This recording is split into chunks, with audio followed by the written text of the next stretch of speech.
12 avril 2019, Madame, Monsieur, bienvenue sur Equinox Télévision 10-12, le Zénith. Nous sommes bel et bien là encore ce matin. Protection de travailleurs, vecteur de justice sociale et de travail décent au Cameroun. Voilà le thème qui va gouverner la 133e édition de la Fête internationale du travail. Donc, protection du travailleur, vecteur de justice sociale et travail décent au Cameroun. On voit très bien que cette question n'est pas totalement résolue dans ce pays, puisque l'État semble être abonné absent à la protection de ces travailleurs. L'État protège-t-il suffisamment le travailleur? On est dans un contexte où la muselière est bien en place et on ne peut que, évidemment, subir tous ces affres-là de la part de ceux qui se battent au quotidien pour travailler dans ce pays. Et pour ceux qui ne travaillent pas, c'est encore plus grave puisqu'ils doivent faire face aux factures et tout ce qu'il y a comme désolation sur le plan social. On parle également du Soudan ce matin. Le général Awad Benaf, c'est le nouvel homme fort de ce pays, le Soudan, parce que hier, Omar el-Béchir a été destitué et c'est le ministre de la Défense, vice-président désormais, donc qui est le président par intérim. Il va gérer le conseil militaire de transition pendant 2 ans, le temps d'organiser sur place là-bas des élections au Soudan. Omar el-Béchir qui reste toujours poursuivi par la CPI, la Cour pénale internationale pour crimes de guerre, crimes contre l'humanité dans ce pays, le Soudan, où, vous le savez, depuis décembre 2018, il y a ces manifestations dues à la hausse du prix du pain, le prix du pain qui est allé du simple au triple, et cela a donc déplu aux Soudanais qui sont descendus dans la rue et qui ont enfin eu la tête hier de Omar el-Béchir et qui est actuellement gardé dans un lieu secret. On va attendre de voir tout ce qui se passe dans ce pays qui a subi, souvenez-vous, en 2011, une sécession avec le Soudan du Sud qui s'est séparé du grand bloc Soudan et qui a donc, on le voit très bien, eu des conséquences sur le Soudan à travers son économie désastreuse. L'équipe est en place comme chaque matin. Monsieur Bachou Chalamel, bonjour et bienvenue.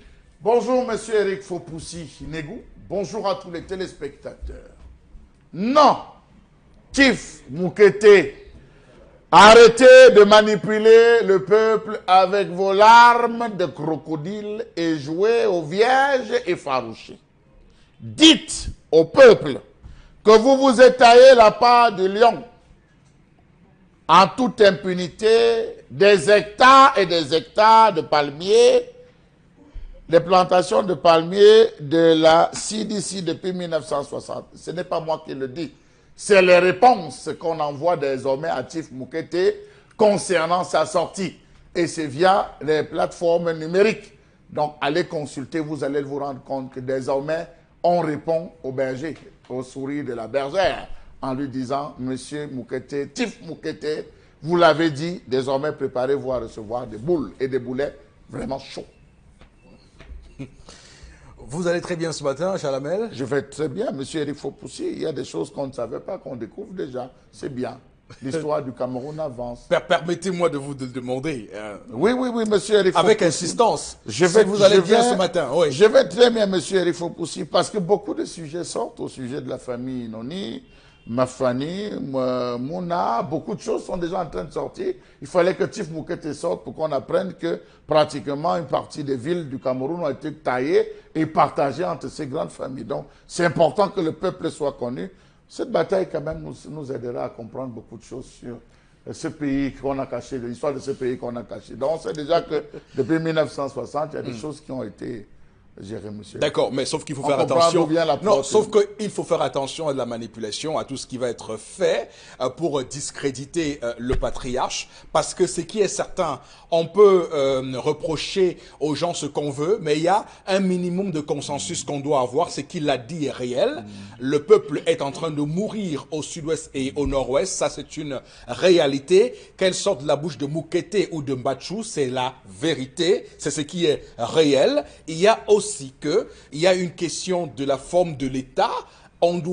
Il va falloir en débattre dans ce pays si on veut conserver notre unité nationale. Donc c'est important aussi de le dire. Et que ceux qui créent des cabinets noirs pour noircir, comme le nom l'indique, la famille Moukete, attention à ce genre de jeux qui peuvent, donc à ce type de jeux qui peuvent, voilà, précipiter le Cameroun dans le précipice. C'est là l'enjeu et il faut le dire aux gens. Alors, Chalamel Batchou qui se porte très bien ce matin comme Dieu en France. On le voit très bien avec vous ce matin. Donc, tout à l'heure à 10h30, vous aurez rendez-vous avec les téléspectateurs au cœur de votre colère, la colère de Chalamel. Également sur le plateau ce matin, vous, Florazé, bonjour et bienvenue. Bonjour, merci. Bonjour à vous sur le plateau. Bonjour à nos fidèles téléspectateurs. Moi, je vous attends dans le cadre de la revue des réseaux sociaux. Tellement d'informations à partager avec vous, des informations qui font la polémique, qui font buzz sur les toiles. Je vous rappelle également que nous attendons vos réactions par SMS et sur notre page Facebook 10-12, le Zénith. Donc, Florazé, on l'a vu, elle sera donc au rendez-vous tout à l'heure à 11h05 dans le cadre de la revue des réseaux sociaux, une revue qui sera, comme vous le savez, toujours aussi piquante et alléchante.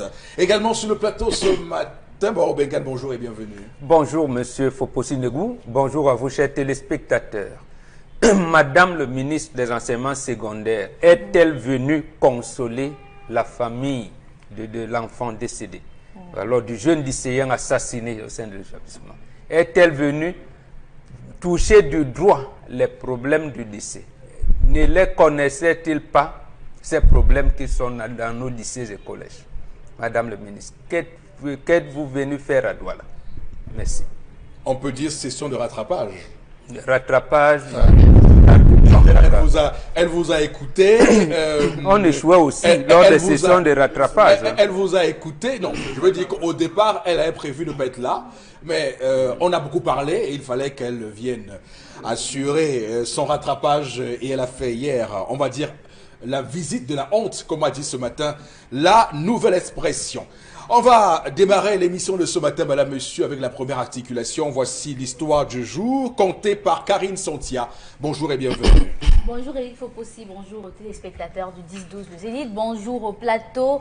Ce matin, le problème est celui de Mariette et Stéphanie. Alors, Mariette nous a rencontrés pour souligner son problème qu'elle trouve assez compliqué pour elle puisqu'elle est entre deux. Alors, Mariette est amie avec Stéphanie depuis bien longtemps. Elles ont presque grandi ensemble, mais elle a un frère qui n'a pas grandi avec elle. Donc, il a grandi dans une famille, dans la famille d'un oncle. Et il est chef d'entreprise, mais un jeune chef d'entreprise qui se bat pas mal. Il a décidé de se marier et il rencontre Mariette, comme M. Battu aime souvent dire que ce sont les femmes qui cherchent les femmes pour les autres, il a rencontré Mariette, sa sœur, pour dire voilà, je veux que tu me trouves une femme et une bonne femme, mais tu as un délai de 3 mois. Alors Mariette s'est rappelée tout de suite de sa meilleure amie avec qui elle a grandi. Elle a dit voilà, Stéphanie, j'aimerais bien te proposer à mon frère, mais ce que Mariette n'a pas dit à Stéphanie, c'est que son frère Herman a précisé en cherchant la femme, dis-lui que je suis vigile. Voilà la base de toutes les recherches de femmes qu'il fallait faire. Dis-lui que je suis vigile. Et c'est ainsi que Mariette se rend donc chez sa meilleure amie et lui dit, voilà, j'ai mon frère qui aimerait bien se marier et il a décidé que ce soit une femme comme toi et tu corresponds bien à ce qu'il cherche. Et Stéphanie lui demande directement, qu'est-ce que tu fais, qu'est-ce que ton frère il fait dans la vie? Il dit non, il est vigile dans une grande société, mais bientôt quand même ça va aller, il se bat pas mal, il fréquente toujours et tout. Et Stéphanie lui dit non, comment est-ce que tu peux me chercher un vigile, même si c'est ton frère? Comment tu es déjà d'amis et tout? Ton frère, pourquoi est-ce que tu ne peux pas me proposer quelqu'un d'autre? Est-ce que c'est obligé que ce soit ton frère? Moi, je ne peux pas être avec un vigile, ainsi de suite. Et Mariette, chaque jour, elle revenait à la charge. Voilà, tu dis quoi de mon frère? Qu'est-ce qui se passe? Il est très pressé, il veut vraiment quelque chose de rapide parce que Stéphanie lui a toujours dit non. Elle n'est pas intéressée par un vigile. Et c'est ainsi que Mariette, Herman, voyant que sa sœur ne donnait pas de réponse favorable, est donc allé se trouver une femme de lui-même. Il a donc tout vite fait parce qu'il était pressé. Il a fait la dot et il est en train de préparer le mariage civil qui sera au mois de juin. Et entre-temps, Mariette réfléchit. Flora, qu'est-ce que je vais faire? Qu'est-ce que je vais dire à ma copine que mon frère se marie? Est-ce que je vais aller avec elle? Il y a le billet d'invitation et tout. Entre-temps, pendant la réflexion, Stéphanie est tombée sur le frère parce qu'elle avait déjà eu l'occasion de voir les photos. Elle est tombée sur le frère de Mariette à la sortie d'un supermarché de la place. Elle le voit sortir d'une voiture. Elle est toute stupéfaite, elle est dépassée, mais elle ne l'aborde pas de suite. Elle va rencontrer sa copine. J'ai vu ton frère sortir d'une voiture. Qu'est-ce qui se passe? Il a déjà changé de boulot. Elle dit non, en fait, mon frère, il est chef d'entreprise. C'est une jeune entreprise, il se bat encore. Et elle dit, pourquoi est-ce que tu ne m'as pas dit que ton frère est chef d'entreprise? Tu m'as trompé et tout et tout. Et c'est comme ça que les problèmes entre copines commencent. Tu es une mauvaise amie, tu aurais pu venir me voir et me dire à l'oreille que ton frère, il n'aimerait pas que je sache qu'il est chef d'entreprise. Voilà ce qui se passe, ainsi de suite, ainsi de suite. Oui. Et c'est comme ça qu'elles ne s'entendent plus. D'accord. Et Mariette se trouve donc coincée. Comment est-ce qu'elle peut faire pour continuer ce genre d'amitié? Est-ce qu'elle a mal fait de respecter le vœu de son frère en ne disant pas la vérité à sa copine? On aimerait bien que M. Mbachou et Bombor Bengan, à travers leur sagesse, puissent donner une réponse favorable à Mariette qui ne sait plus comment réagir face à cela. Elle aurait dû peut-être trahir son frère et dire la vérité à sa copine. Question d'être toujours en harmonie avec les personnes qu'elle aime, Florazé. Comment s'appelle sa copine? Sa copine s'appelle Stéphanie. C'est pas bon pour les Stéphanie qui nous regardent. Hein. D'accord, les Stéphanie. Très bien. Alors, d'abord, je voudrais faire une précision. Non, je veux dire, faut pas, arrêtons dans ce pays, hein, les vigiles ne sont pas nos moins chers. Arrêtons parfois, lorsqu'on veut faire croire qu'on n'a pas d'argent, on dit qu'on est vigile. Non. Il y a des vigiles dans ce pays qui s'en sortent, qui peuvent avoir un véhicule, parce que quand il y a des personnes qui disent qu'un vigile, il y a qui sont vigiles la nuit et qui en journée développent des activités commerciales, économiques, qui leur permettent de joindre les deux bouts et pourquoi pas justement de se faire beaucoup de choses. D'ailleurs, j'ai été transporté il y a 2 mois de cela par un vigile qui nous regarde parfois le matin, qui m'expliquait comment il fait sa vie entre la nuit où il travaille et en journée où il gère 2-3 affaires qui lui permettent aujourd'hui d'être ce qu'il est. Donc arrêtons vraiment de fouler aux pieds. Être vigile n'est pas une disgrâce. Voilà, première précision.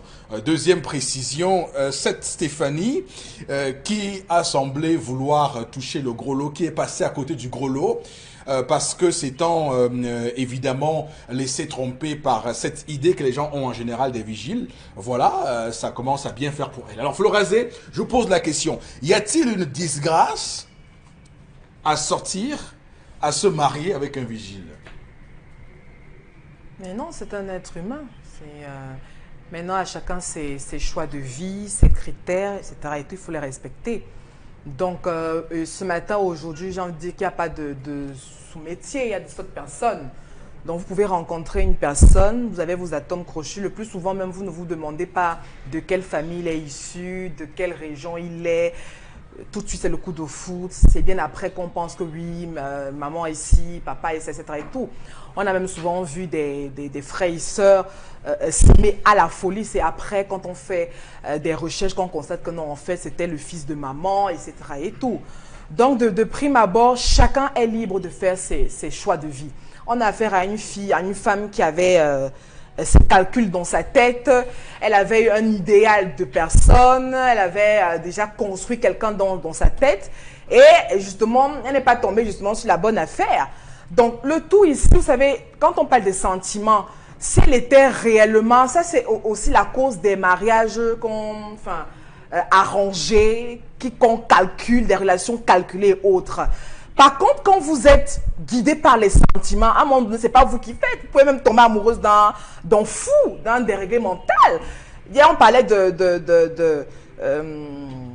des personnes qui sont charmées et autres. C'est-à-dire que vous êtes réellement amoureuse d'une personne. On dit, mais Flora, qu'est-ce qui t'arrive? Pourquoi tu es avec ce monsieur? Vous ne voyez pas parce que vous êtes aveuglé par l'amour. Qu'il soit vigile ou PDG, ce n'est pas votre problème.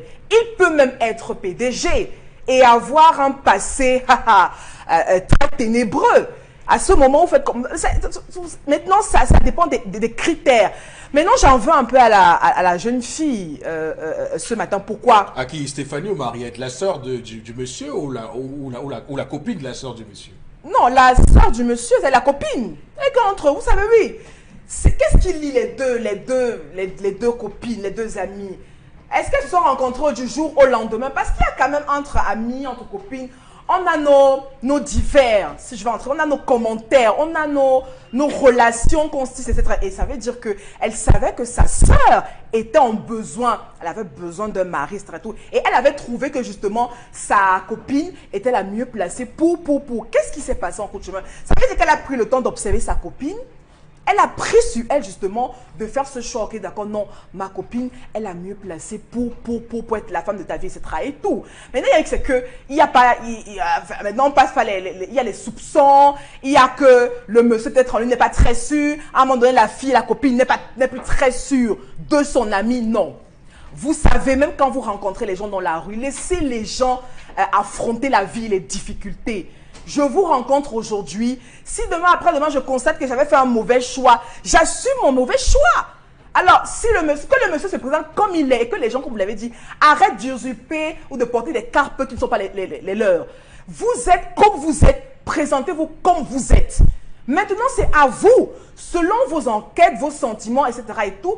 Et il y a que la famille peut vous aider, les amis, etc. et tout. Quand on veut étudier l'homme avec qui on voudrait être, quand on veut étudier la femme avec qui on voudrait être, ça passe par vous personnellement. Maintenant, quand vous passez par des tests personnels, à un moment donné, on arrive à ce type de situation. Je le dis encore, chacun est libre d'avoir ses propres critères de choix, qu'ils soient basés sur l'amour ou pas. Vous allez parler de l'amour et puis après, sinon vous diront que l'amour meurt. Entre-temps, on ne vit pas d'amour et d'eau fraîche. Je vais me mettre en relation avec telle personne. Est-ce qu'il sera à mesure de faire si? Et c'est la même chose que les hommes également se posent comme question. Je vais me mettre en relation avec cette femme. Est-ce que ça sera une consommatrice? Parce que c'est ce que les hommes nous disent tous les jours. Est-ce que je m'apprête à prendre une consommatrice? Est-ce que posez les questions à vos fiancés, à vos petites amies. Mettez-les devant les faits, pas les faits accomplis, mais expliquez-leur un certain nombre de choses, au lieu justement de passer par des cache-cache, etc. et tout. Et c'est là où ça ne marche pas. Souvent, vous avez l'impression que justement la sœur qui est là, qui vous assiste en tant que vigile au départ, sera la promise, la femme idéale, celle qui aura tous les caractères, et elle vous déçoit souvent à la fin. Alors, Chalamel, je vous pose la question, la même question qu'à Florazé. Y a-t-il dans l'esprit de certaines femmes une disgrâce pour elles auquel elle accéderait si elle se met en relation avec un vigile, avec quelqu'un qui n'a pas de moyens? Monsieur Eric Fopoussi, faites le tour des églises pour découvrir ce qui s'y passe, monsieur Eric Fopoussi. Vous allez découvrir beaucoup de choses. Quand la fille jeune voulait voir à l'église, Seigneur, donne-moi un homme qui va me respecter, un homme qui va m'aimer, qui va s'occuper de moi, de ma famille. 30-35 ans, Seigneur, ton temps, c'est mon temps. Le temps, c'est... Pendant ce temps, les gens viennent en route, elle n'a pas le temps. Quand elle voit 45 ans, elle dit, Seigneur, l'homme, c'est l'homme, donne. Je vais savoir prendre. À moi, n'importe quel homme. Je vais prendre. À ce moment-là, il n'y a plus de timing. Il n'y a plus de timing, non, Seigneur. Envoie. Donc, je le dis pourquoi, monsieur Rifopoussi, parce que depuis que l'homme a pris sur lui de dire que je vais chercher ma femme, on s'est retrouvé à trop de dérives. Première chose, ce n'est pas à la sœur de donner la femme. Ce n'est pas à la sœur de donner la femme. Même s'il advient qu'à des moments, on peut intervenir, interpeller la sœur en lui disant, ta copine là. Mais monsieur, il faut aussi ne donnez jamais vos amis. Ne donnez jamais vos copines dont vous maîtrisez le passé. Ah oui. Ne donnez jamais vos copines dont vous maîtrisez le passé. Ce sont des amis d'enfance. Elle connaît avec quel gars elle a sorti, avec qui elle a joué, qui elle a jonglé, son attitude. Est-ce qu'elle est financièrement, elle est plus intéressée à la finance. Vraiment, le gars là n'a rien, je perds le temps avec lui. Dès que je vais trouver, vous savez, ça se dit, il y a beaucoup de choses qui se disent. Donc, pour moi, c'est la première erreur. Comment trouver une femme? C'est la question que les jeunes doivent se poser aujourd'hui. Comment trouver la bonne femme? Comment arrange-t-on un mariage? Bon, vous l'a souvent dit ici, dans la maison, le père demande à sa femme, qu'est-ce qu'on dit de petit papa? Il pose la question à sa femme. C'est à la femme, qu'est-ce que les voisins disent de ton fils? Et c'est la femme qui vient lui dire, attention, voici ce qui est en train d'être dit sur l'enfant. Le père peut dire à sa femme, il est temps qu'on marie notre fils, que notre fils ait une femme. Toi, tu vois qui dans son entourage? C'est maintenant que les parents commencent bien. à réfléchir. Qui va-t-on donner à notre fils? Les parents connaissent qui est leur enfant. Il est capricieux, il est exigeant, ils savent. Donc, pour trouver une chaussure qui va aller au pied de notre fils, c'est une femme qui sait accepter, c'est une femme qui sait supporter, c'est une femme qui saura vivre avec le comportement. Comment faire? Il faut la préparer. Ça passe par la cuisine, monsieur, il faut possible. Ou la maman, le père va dire non, je vois que la fille de notre ami telle, je vois l'enfant de notre ami tel ou tel. Toi, tu vois qui? Ils discutent. Et c'est comme ça que la maman se rapproche de la maman de l'autre en lui disant, vraiment, mon fils a grandi. Il faudrait que mon fils ait une femme, monsieur le possible. Je vois ta fille comme une bonne femme qui pourra entrer. Parce qu'il y a un deuxième facteur, l'enquête de moralité. Aujourd'hui, on rencontre une fille lundi, vendredi, on dit que viens, je te mets l'alliance, on va se marier. La famille, c'est qui? On s'en fout de la famille. Pas d'enquête de moralité. Vous vous retrouvez dans une famille maudite, dans une famille qui, tout ce qu'ils font, il n'y a pas d'avancée. Vous vous retrouvez dans une famille sans projection. Vous vous retrouvez englué dans cette malédiction. Vous ne bougez pas d'un pouce. Oui. Vous vous retrouvez à trimer des années sans avancer. Ça, c'est très important. Et ça, nos mamans savaient le faire cette enquête de moralité. À la cuisine, la maman va demander à la fille, comment tu trouves mon fils? Tu apprends avec tel, tout le temps, vous êtes là. Ça se passe comment? Les mamans ont des techniques pour approcher et poser le sujet. Le soir, la maman va dire, mais tous les jours que tu sors, pourquoi tu n'invites pas tel venir manger ici à la maison? Il faut l'inviter, qu'elle vienne manger à la maison. On prépare psychologiquement les deux enfants sans qu'ils ne se rendent compte qu'on est en train de les amener quelque part. Lorsqu'il y a le premier quoi, la fille vient se plaindre. Voilà le jeu que les parents font. On n'impose pas, mais on prédispose l'enfant. On invite, on amène stratégiquement la femme et le garçon à accepter cette nouvelle femme et à apprendre à l'aimer. Vous voyez la stratégie, le gars lui dit, dis-lui que je suis vigile. La soeur prend, elle va dire, il est vigile. Elle ne lui dit pas, voici son défaut. C'est un bagarreur. Voici ses défauts. Il est exigeant, elle lui dit juste que c'est un vigile. Il s'arrête là. Voyez jusqu'où l'occidentalisation a poussé les jeunes. C'est l'aspect financier. Oui. Non. Comme tu vois, parce qu'elle a dit qu'il est vigile, qu'il m'a sorti avec un vigile, vraiment. Elle ne cherche pas à savoir s'il s'est construit. Elle ne cherche pas à savoir si vraiment, qu'est-ce qui s'est passé pour qu'il reste à cet âge sans femme. Il y a des questions qu'elle devait poser. Elle n'a pas posé ces questions juste parce qu'on a dit que c'est un vigile. Elle a dit non, Seigneur, tu ne peux pas me donner un vigile. Seigneur, ce n'est pas ce que tu avais prévu dans ma vie. Non, moi, sortir avec un vigile. Elle s'est arrêtée là. Jusqu'à ce qu'elle rencontre l'objet de ses pensées, celle qui pensait qu'il était un vigile, sortir d'un supermarché, voir le véhicule. Et si c'était un vigile qui servait en même temps de protocole, un vigile qui était bodyguard, un vigile, il y a toutes ces questions qu'elle devait se poser. Jamais elle ne s'est posé ces questions. Donc on se retrouve à ce premier facteur. Elle a échoué. Elle a échoué parce que c'est l'intérêt matériel qui a été mis en avant plutôt que la connaissance de l'autre. Alors, sur le comportement de cette sœur envers sa copine, puisqu'elle... elle craint que sa copine l'accuse d'avoir joué pas franc jeu avec elle. On dit généralement dans le milieu de la guerre qu'on ne tire pas sur le messager. Le messager a un rôle. Celui qui détient le drapeau blanc, on ne tire jamais sur le messager. On lui a donné une information. Ils sont des amis. On lui a donné une information. Va dire que propose-moi une femme, je te donne 3 mois, mais dis à cette femme que je suis vigile. Elle est venue dire, j'ai un frère qui recherche une femme, il a besoin d'une femme, c'est un vigile. Mieux je te dis, je commence par te dire la vérité, c'est un vigile. C'est à l'autre de creuser, monsieur il faut pousser, de creuser. Non mais l'autre se sent trahi par son ami. Bon, j'ai envie de dire aussi qu'elle ne peut pas non plus aussi trahir son frère. Vous la mettez, voilà. Elle est messager. Elle est messager. Dans la relation, elle est la messagère. Elle est venue dire, j'ai un frère. C'est à l'autre de creuser. Ah, je vois la photo. Non, il est beau. Il a quelle taille? Ou je recherche un homme qui a telle taille. Est-ce que je peux le rencontrer? Oui, je préfère discuter. Copines, donc forcément, elles ont leurs critères d'homme. Ce ne sont même pas des copines. Parce qu'une vraie copine devrait connaître le frère de ses copines. Bon, par exemple. Ce n'est pas des vraies copines. Voilà. Parce que ce n'est pas des vraies copines, devraient connaître les frères de ses Charles. copines. Ouais. Alors, bon, Bengan, je veux dire, qu'est-ce que vous relevez? Y a-t-il des dérives qu'on peut sortir de l'histoire de ce matin? Oui, mais toute l'histoire ne fait que des dérives. Vous allez très vite, très fort, hein? Pourquoi? Oui, allez-y. Dites-nous. Je ne Dites-nous. reviens pas sur ce que Charles Hamel a dit. Oui. Il dit le processus qu'il a expliqué. C'est le même processus, malheureusement, qu'on a dévoyé pendant les rites de veuvage. Voilà. Parce que, justement, la fille aurait pu dire à son frère, j'aime ma copine qui répond à tes critères. Voilà, qui répond à tes critères. Bêta, tu viens, je te montre, tu viens là. Tu viens là. Voilà un bon bon, c'est ça, c'est ça. Non, mais je reviens, en principe, moi, c'est ma maman qui m'a choisi mon épouse. Et bon, permettez, le mois et Aïssa, mais nous avons 29 ans de mariage. Donc, je me connais. Donc, en fait, je veux dire... C'est pourquoi. Non, autre C'est chose. là aujourd'hui, monsieur. Autre chose. Non, mais pourquoi? C'est là, simplement. Bon, j'ai un peu fait l'école, c'est vrai, je suis pas allé loin, mais voilà, c'est pas là le problème. Bien J'ai dit, modestement. tout est dérive ici. Et c'est pour cette raison que la copine, comme disait Charles Hamel, elle tient le drapeau, elle est messager, mais elle est embarrassée elle-même.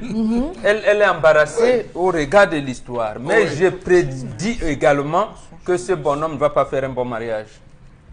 Parce que lui, il a des a priori. Il a des préjugés. Voilà. Les femmes qui viendront prendre mon argent. Mon argent. Les femmes, c'est mon argent. C'est simple. Donc, ça peut être vrai, mais il ne peut pas faire un bon mariage. Et je continue en disant... Non, mais c'est- bon, vous pouvez dire ça, ça veut dire que...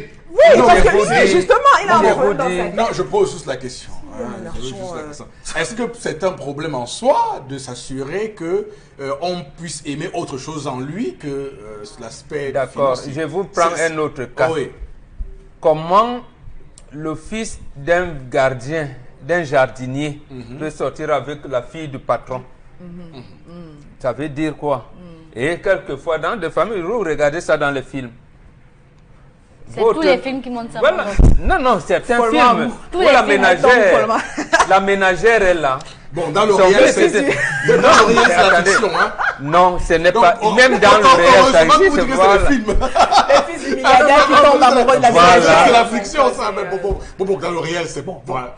Vous devez pas revenir. Non, voyez, c'est une histoire réelle. Est-ce que les- Karine nous a conté ce matin. Les filles Quoi? du milliardaire ne tombent pas amoureux de Du fils du jardinier. du jardinier.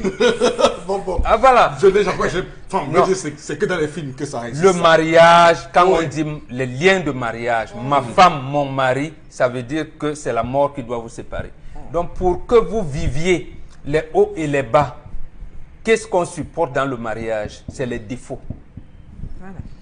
Charles Hamel l'a dit, il y a quelques mots, c'est les défauts. Donc vous qui voulez vous marier, cherchez à avoir les défauts de votre fiancé, de votre... C'est les défauts qu'on recherche. Ce n'est pas le portefeuille, ce n'est pas le porte-monnaie, ce n'est pas, j'allais dire, l'ascension sociale, le poste qu'on occupe dans la société. C'est vrai, ça peut avoir Mais- une influence, mais Bon, qu'est-ce que je vais supporter Bon, vous en savez, élection?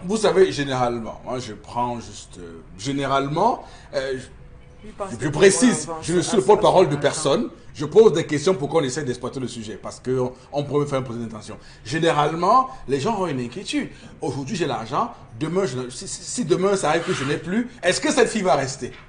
Et c'est une mauvaise inquiétude. Oui. On pose cette question parce qu'on ne sait pas ce que c'est que le mariage. Justement, parce Oui. qu'on ne sait pas ce que c'est que le mariage. Parce que le mariage intègre les données. La première, pourquoi c'est la maman qui s'implique? Parce que c'est elle qui va vous laisser sa cuisine. C'est sa cuisine que vous allez prendre. Mais aujourd'hui, je m'en fous des belles-mères. Vous commencez à dire d'un certain nombre de choses qui ne tiennent pas. Donc, On a vu des hommes Parce que avoir justement- l'argent, lorsqu'ils sont tombés en faillite, des femmes fuient et repartir. mais précisément, ça veut dire que leur mariage n'a pas été fait par des hommes. Je vous prends aussi des cas. Oui. Où, à une certaine époque, je vous parlais dernièrement du fonds d'investissement pour le développement économique et social des pays d'outre-mer, qui avait, que le Cameroun, qu'on avait amené au Cameroun en 1945, après la guerre, et en 1953 révisé. C'est ce fonds qui donnait des bourses d'études à nos étudiants. Vous savez ce que la génération de Paul Biya et avant faisait? C'est leur maman qui envoyait le mariage, qui tissait les mariages, pas des liens à l'église, au champ, un certain nombre. Ce qui fait que quelquefois, vous faisiez des actes de mariage ici, c'est votre frère qui vous représentait. Parce que l'autre était. Mais il s'est trouvé des choses. Je ne vais pas citer les noms. Vous arrivez, votre fiancé vient, par des petits micmacs. Et Francis Bébé a fait une chanson dessus. Il vous donne métis. Votre papa dit, c'est votre femme. Vous ne divorcez pas. Comment vous êtes deux Camerounais, bon teint, et vous Noir. avez des enfants noirs, bon teint, vous avez un enfant métis. Et à la longue, j'ai trouvé que les gars ont fait des bons mariages réussis. Par rapport à leurs camarades qui étaient là, ils choisissaient, les femmes disent non, moi, papa. Quelquefois même le mariage se faisait en grand pompe. On vous parlait de la cité d'Antony. Il y en a qui vont nous prendre. Et ils n'ont pas fait. Voilà. Ils n'ont pas fait long Je vais feu. vous prendre le cas même de Et cette parce nouvelle. qu'ils avaient justement ce un logiciel. communicateur. Vous en parlé tout à l'heure. Oui, Bon, c'est bon, juste fini. pour appuyer ce qu'il dit. Mais vous Vous avez un pouvez appuyer après. C'est juste Herman. une petite histoire, monsieur le fond. Non, mais vous pouvez prendre la parole, Charles. Oui. Vous coupez à tout le monde. Non, en fait, Oui, c'est bon, pour bon. dire que ce mariage, cette fille, elle est consciente qu'elle n'aurait pas dû faire cette commission pour son frère. D'accord. Et elle est donc coupable, se sent coupable par rapport à sa sœur. Donc, et elle me plaît en cette étude-là. Au moins, ce qu'elle est, je lui conseille maintenant d'aller chez sa copine en lui disant non, copine, on a été, comme mon frère m'a dit ça, vraiment. Tu vois ma gêne et tout et tout. Donc elle s'excuse, d'accord. elle demande des excuses. C'est comme ça que ça se fait. Mais sachez que c'est le même processus qui se passe pendant les rites de veuvage. C'est pour cette raison que quand c'est la famille qui vous épouse, on vous regarde. Quand vous avez un comportement malsain, désobligeant, quand votre mari décède, on vous soumet au rite de veuvage avec vigueur, hein, Oui, de avec manière, dureté. avec dureté. Voilà. Mais maintenant, quand on considère que c'est notre femme, pendant les rites de veuvage, on vient encore vous draguer en vous disant, mais tu sais, le mariage est fini, tu peux partir. Mais comme tu as fait des enfants, est-ce que tu ne trouves pas que tu dois? Bon, et on commence donc à te palper avec des manières. Est-ce qu'il y a un cousin, un frère de ton mari avec qui tu as flirté un peu? Voilà, donc les mamans vont très loin en disant, si c'est vrai et que ce frère du défunt est marié, on fait comment lorsque sa femme saura qu'il entretient avec la veuve, les relations intimes avec la veuve de son frère. Donc voilà, il y a des techniques. Nous, on arrangeait tout ça. Donc aujourd'hui, vous estimez que vous avez des logiciels. L'Afrique n'était que, on va dire, complexité, on va dire positive. C'est même ça, justement. La théorie de la complexité. C'est la théorie de la complexité qui dirige le monde. Bon, tout savez, et c'est nous seuls qui savons. Comment ça marche, cette complexité-là. Les choses sont un peu trop simples désormais. Hein. On juge beaucoup de choses juste comme ça, frappe à l'œil. Alors, Chalamel, vous Oui, je souhaitiez voulais appuyer. raconter l'histoire de Oui. un animateur, un célèbre animateur événementiel camerounais qui devait épouser la fille d'un milliardaire. C'est pas vous, j'espère. Hein. D'un milliardaire. Alors, monsieur, c'était un mariage qui avait été qui était arrangé. Préparé. C'est Oui. arrangé. D'accord. La jeune fille allait passer le temps chez la maman, comme cela se passait. Ce que vous appelez aujourd'hui présentation, c'est-à-dire que maman, je suis venu te présenter ma femme. En venant présenter, la fille doit faire au moins 2 ou 3 jours. Après, vous la prenez, vous la menez ailleurs. Elle passe 2 ou 3 jours. C'est comme ça. La présentation, c'est pas venir le matin et dire que maman, voici la femme qui va venir vous saluer. Bon, maman, on Si tu s'en va ne de la partir. prends pas, si tu n'acceptes Voilà, pas, moi, je voilà. vais mourir. Alors, voilà la fille qui va passer donc chez sa belle-mère. Elle va passer 2 jours chez sa belle-mère. Le premier jour où elle passe, le matin du premier jour où elle est arrivée, elle se lève, la maman l'observe. En 9, la maman lui dit, mais attends, tu ne fais pas le petit déjeuner. Elle dit, non, non, vraiment, quand on va vivre, on va prendre une ménagère. Vraiment, je ne peux pas rentrer. La maman ne dit rien. La maman ne dit rien. La maman ne dit Mais rien. c'est ça qu'on Le observe. soir, il est rentré le soir, il s'assied, soit discuter avec la maman. La maman lui demande, mais attends, tu n'enlèves pas les chaussures, ton mari est rentré, il est tout fatigué. Essaie de lui donner les babouches qu'il prend. Il dit vraiment, quand il va se lever, il va aller dans la chambre, il va prendre les babouches et reste. La maman est restée assise. Le troisième jour, la maman a appelé son fils et lui a dit, avec ce que j'ai vu, tu ne peux pas vivre avec cette femme. Toi que je connais, mon fils, qui est assez exigeant, le déjeuner, manger, toi, cette femme, vous ne pourrez pas vous entendre. Le gars s'est entêté, il a épousé la femme. Et puis c'est un mariage qui a échoué. La maman est arrivée et la tout. fin de l'histoire. Rassurez-vous, 1 an après, ils se sont séparés et devant le juge. Au tribunal de Yaoundé, je dis au tribunal, le gars de Yaoundé, ils sont divorcés. Pourquoi? Parce que la femme n'avait jamais mis la marmite au feu, même les omelettes, elle ne savait pas faire.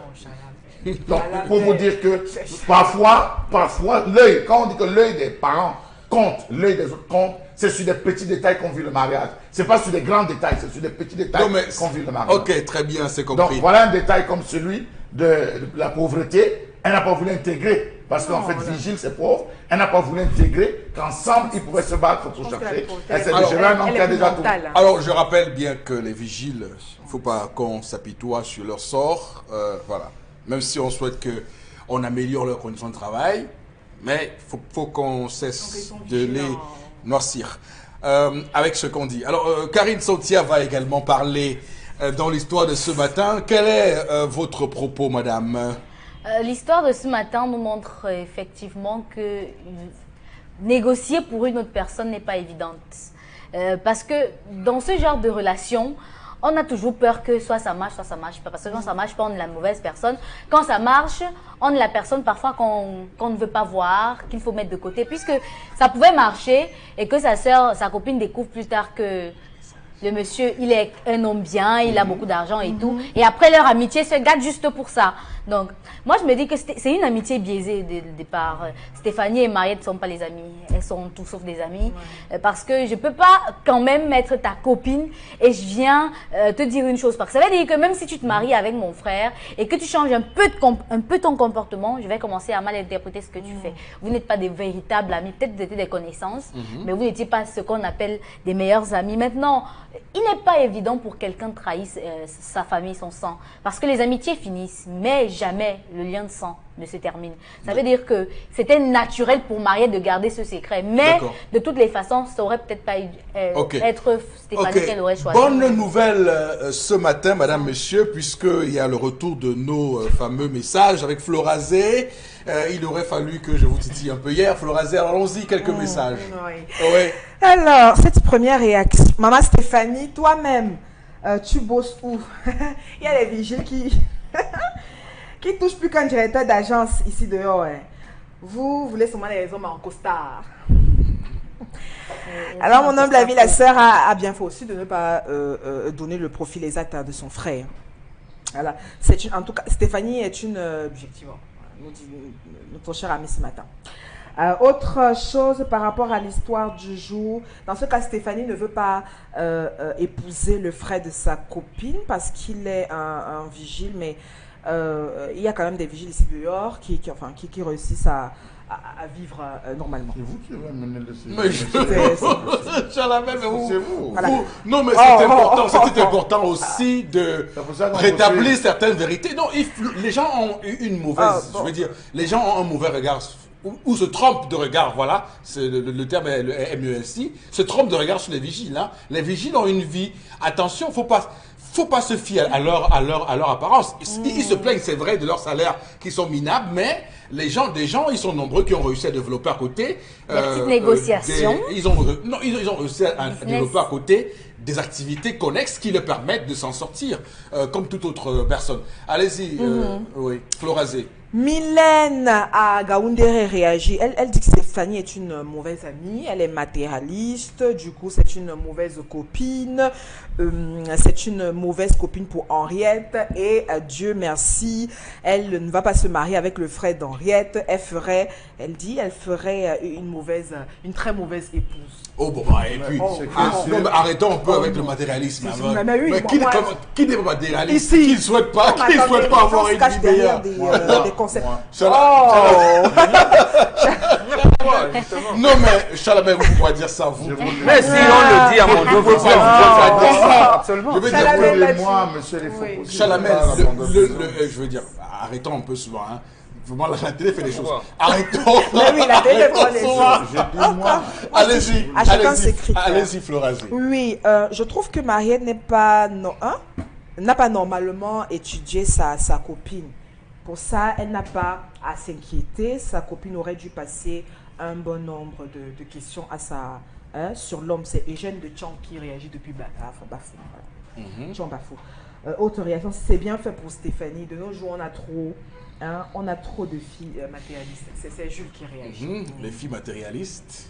Oh là là. Ouais, Ça, c'est un mot de passe. de nos Parce que jours. c'est ce que j'évitais, Charlemagne, qu'on fasse un débat autour des femmes matérialistes. Matérialiste. Parce que ça allait biaiser le débat. Non, ça allait biaiser le le débat. monsieur, le jeune homme qui Lui-même, demande il est à sa fille à Lui-même, il est orienter ça sur le matérialiste. plan matérialiste. Lui-même, il est le Donc, premier lui, les matérialiste. spectateurs ont bien compris son C'est lui le orientation. premier. Mais Pourquoi lui, Pourquoi Sauf que c'est la femme, c'est Stéphanie. qui est lapidée? Mais Oui. c'est comme tu viens Qui- qu'on qui- l'apprend, qui- il est venu comme un matérialiste, Attendez. il a été Oui, pris Si mais je suis ça. directeur, j'ai beaucoup d'argent, je C'est veux pas une parce que femme vous qui... n'avez pas dragué une femme et qu'elle vous réponde que j'espère au moins que tu sais t'occuper d'une femme. Mais moi, le problème. C'est mal Mais dit. moi, le problème. C'est mal dit. Aussi, ce n'est pas à la femme de dire à l'homme que j'espère au moins que tu sais t'occuper d'une femme. Tout homme qui va vers une femme Le sait déjà. sait déjà ce qu'il y a lieu de faire. Non, Ce mais- n'est pas à la Non, femme c'est de pas dire possible. non, Non, c'est c'est la pas possible. façon. Non, mais sauf que là, c'est standard. Vous savez, mais est-ce que vous pouvez vous mettre au niveau de ces standards? Monsieur, il faut Oh, oui. je vous assure que vous n'avez pas besoin de faire 1 heure avec une femme pour connaître ses besoins.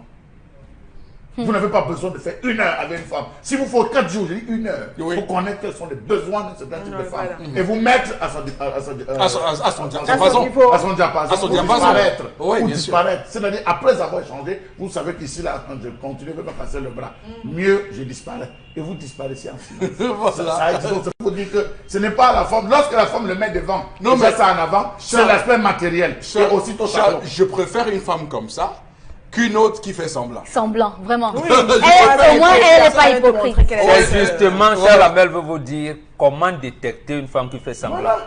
C'est une école. Venez, on vous Oui. enseigne comment ça se fait. bon. Non, mais lui, il juge la Donc femme. moi, même- Il juge la femme physiquement. Même donc, s'il c'est la- m'arrivait de prendre une jeune fille de 20 ans maintenant, je n'ai pas 30 minutes à faire avec elle. Je sais qu'elle sera une bonne femme ou pas. En tout cas, on a vu des hommes. C'est On a pour vu dire- des hommes du troisième âge mourir sur des jeunes filles. Ça veut dire qu'ils n'ont pas. Ça veut dire qu'ils ne savent pas. Ils étaient. Oh, troisième âge. Dans votre âge. Ils savaient tout ça. Non, non. Vous savez, je vais vous dire, Oui. invitez une copine chez vous, peut-être l'un de vos frères observer, lorsque vous prenez une femme prédisposée pour le mariage, lorsqu'elle entre dans la maison de sa belle-mère, de sa belle-maman ou de sa maman, monsieur il faut pousser. Dès qu'elle entre, elle observe tout ce qui est mal placé, elle commence à ranger. Sa maman, la maman, elle appelle On la fait le spectacle avec ça. Chalamel. Monsieur Mathieu, on fait le spectacle avec ça. On a vu des femmes On faire fait ça. le Eh ben, spectacle maman, avec donne-moi ça. les habits, je Je l'ai. dis, Maman, nous donne-moi faisons les les mises en scène avec ça, monsieur Mathieu. Arrêtons ça. Non. Nous, C'est la tout mascarade. comme monsieur Mathieu, tout Vous comme pensez que vous non. pouvez faire la mascarade devant une maman? On le fait, monsieur la Mathieu. mascarade. On le fait. Chérie, Et je connais une maman, femme. je lave. Et il faut je poser. pense, je fais tout. Monsieur Mais attends. Poposé, pas tout le monde moi ça. je connais une femme Oui. qui, c'est à la mairie, qui a dit je regrette d'avoir accepté que mon fils épouse cette femme. Oui, voilà. Parce que, au départ, elle a accepté que non, son fils peut aller monogamie, il n'y a pas de souci. Parce que la fille, elle était comme monsieur Mbachou le dit, vraiment serviable et tout. Mais non, elle a observé, elle est une maman, elle a vu. Et la fille, elle faisait tout naturellement. Mais s'il D'accord. vous plaît, à la Très bien. mairie, la maman a regretté. D'accord. C'est-à-dire, elle a vu le Elle vrai m'a visage fait- de la fille. À la mairie, à la mairie. Avant la mairie, J'aurais pu appeler le mariage dès Ok, qu'elle a la mairie. merci. À la mairie, ça Ça veut va dire qu'elle n'a pas continuer. Merci observé. beaucoup. Elle a bien Merci, vu. merci Non, beaucoup non, sur non. merci beaucoup sur ce plateau. Je rappelle que l'homme est divers et ondoyant. Ouais. On va Et tout de c'est un suite, acteur. madame, monsieur, passer à la colère de Charles Amel. À tout de suite.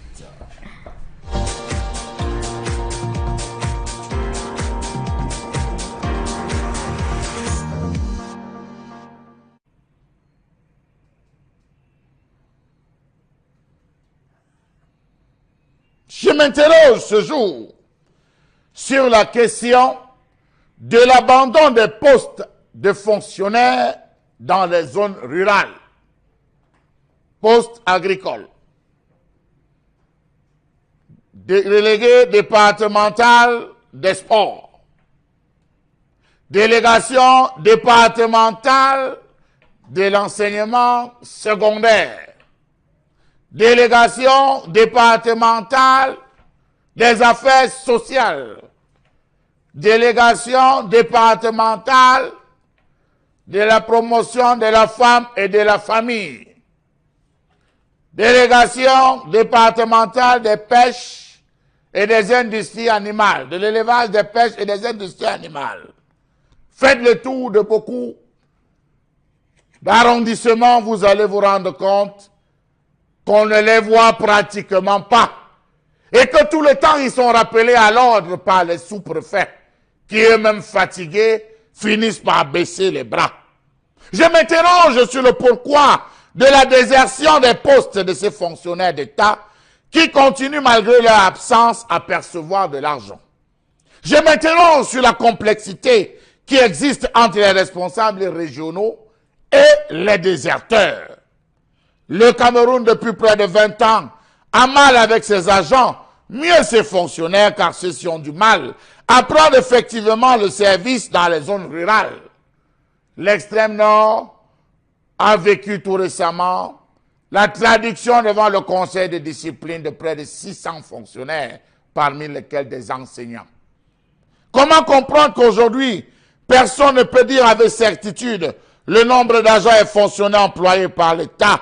Tantôt l'on parle de 200 000, tantôt 195 000, parmi lesquels on trouve une pléthore de fonctionnaires fictifs.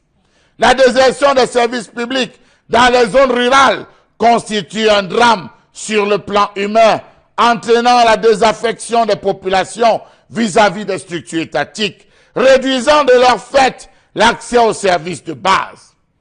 De Futuni à Bangang, de Fodjomokwet, de Bandou à Fomopéa, de médecins en Colmetet, en passant par Mandio, vous allez vous rendre compte que la plupart des agents administratifs ne sont jamais là, sinon que rarement dans leur bureau, sauf dans les zones où il y a l'extrême gombo, coulant comme du miel d'une ruche d'abeilles. Prendre le service à l'heure, être aimable avec les usagers, et j'en passe dans les grandes villes est un calvaire pour les fonctionnaires de ce pays. Prendre effectivement le service dans les zones rurales, sans avoir à se faire crier dessus, reste un problème à résoudre, tant pour le chef de l'État que pour les ministres. Savez-vous que dans certaines régions, dans certains arrondissements, le responsable du poste agricole n'est plus là depuis des années. C'est fermé. Et pour le savoir, vous voyez le nombre de chèvres qui viennent se reposer à l'entrée de la porte. Comment comprendre que les agents administratifs affectés dans les zones rurales camerounaises soient quasi absents à leur poste dans leur bureau?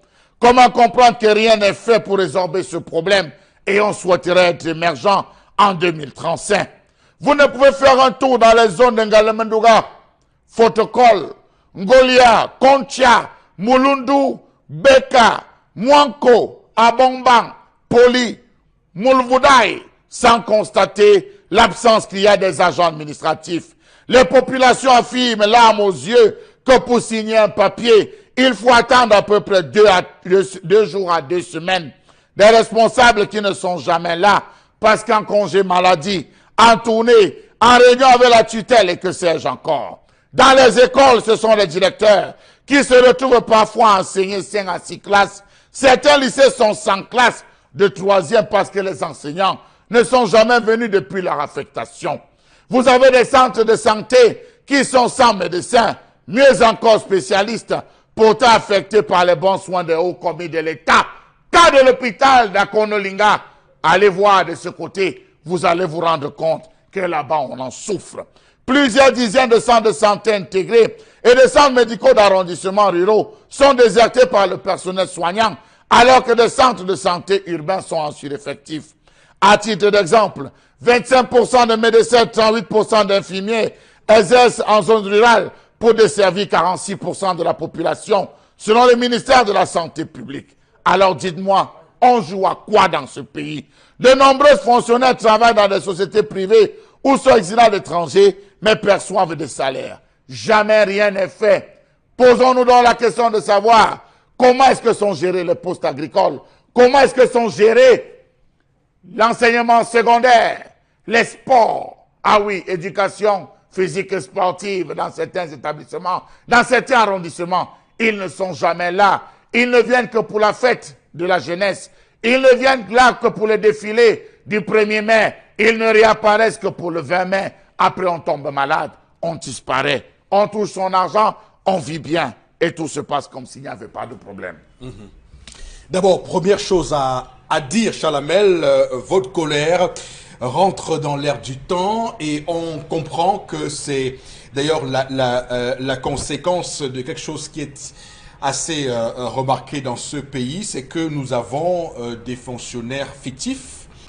Pas seulement au sens de ceux qui perçoivent des salaires indus, mais au sens de ceux qui ont choisi d'aller se recroqueviller, se réfugier à la fonction publique, juste pour avoir ce qu'on appelle le matricule. Et une fois qu'on l'a, ce fameux sésame, on est donc prêt à bâcler le travail de l'État, à ne pas servir l'État. Et malheureusement, ça tombe sous le coup de ce que nous avons observé à une certaine époque dans ce pays, des Camerounais qui étaient fiers de construire leur pays, de servir l'État, qui avaient cette vocation de travailler pour l'État, d'être des fonctionnaires. Malheureusement, ce n'est plus cela. Ce n'est plus ça parce que, évidemment, ces Camerounais-là ont choisi de jouer, comme vous l'avez décrit dans votre colère, à double jeu. Mais il y a aussi l'autre point qu'il va falloir que nous puissions soulever dans cette émission ce matin, c'est la ruralité.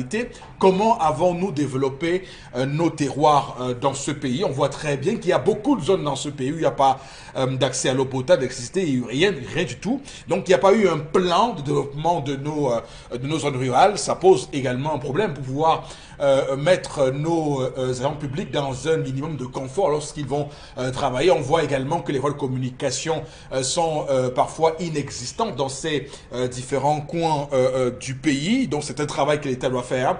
Je prends ici un exemple clair et net. On va dire dans un pays comme la France, il y a près de 5 ans, il y a un débat qui est né là-bas et on trouvait, il y avait un rapport de la Cour des comptes de là-bas qui avait établi une perte sèche d'argent en Europe dû au fait qu'il y a en France dû au fait qu'il y a beaucoup de médecins qui ne vont pas s'établir dans les zones rurales et qu'il fallait tout faire pour que les médecins puissent eux aussi avoir envie d'aller dans les zones rurales pour exercer. Alors qu'est-ce qu'ils ont fait là-bas? Ils ont pris une mesure de compensation. Donc lorsque vous allez en zone rurale, il y a une compensation qu'on vous fait du fait de ce que vous perdez lorsque vous quittez la zone urbaine pour la zone rurale. Donc c'est un débat qui a été fait en France. Peut-on le faire au Cameroun? On verra très bien dans les années à venir si on change de gouvernement. Mais pour l'instant, il y a fort à parier qu'on ne bougera pas d'un iota. Alors Boro Bengan, sur cette question, qu'est-ce que vous relevez?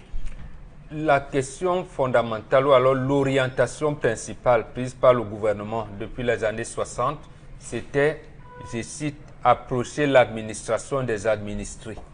C'est-à-dire que le démembrement ou alors la déconcentration de l'État devait arriver jusqu'au village. Donc, le chef de poste agricole du village devait avoir son supérieur hiérarchique non loin de lui pour subvenir aux besoins de la population. Et en est de même nous, on avait l'éducation nationale à l'époque. Nous, aujourd'hui, nous avons l'éducation de base. Donc, à chaque département ministériel, parce que c'est le gouvernement qui est le bras armé de l'État. Donc, pour chaque département ministériel, ces services déconcentrés devaient tout faire pour résoudre très vite les problèmes, parce qu'il fallait résoudre deux problèmes fondamentaux. Il y a ce qu'on appelle le plan sectoriel du gouvernement de développement, mais également approcher cela des plans d'urgence des mairies, parce que les collectivités territoriales décentralisées ont à résoudre les problèmes d'urgence. Et le gouvernement a un plan sectoriel. Malheureusement, ça n'a pas été fait. Ou alors, depuis 1983, disons les choses comme elles sont, ça a été cassé. Ça a été cassé, c'est-à-dire qu'on a transféré tous les centres de décision à Yaoundé, loin des populations et de leurs besoins, et des besoins de population. Je vous prends un cas. En 2017, lors de l'année scolaire 2017-2018, M. Adamou Diafarou, délégué régional des enseignements secondaires pour l'extrême nord, avait dit qu'il avait un déficit de 3800 enseignants. Vous vous rendez compte? Dernièrement, lors d'une émission je pense, Regard Social, il y a 2 semaines, il y avait vu 2 dames. Elles ont dit qu'il n'y a que 2 pédiatres dans toute la région de l'extrême nord. On n'avait que 2 pédiatres. Donc, comment vous expliquez ça? Il y a donc ce qui... les gens ne veulent pas aller travailler à l'extrême nord. Voilà, mais j'ai dit, ça se justifie. Oui. Parce que on suit les dossiers à Yaoundé. On suit le dossier à Yaoundé.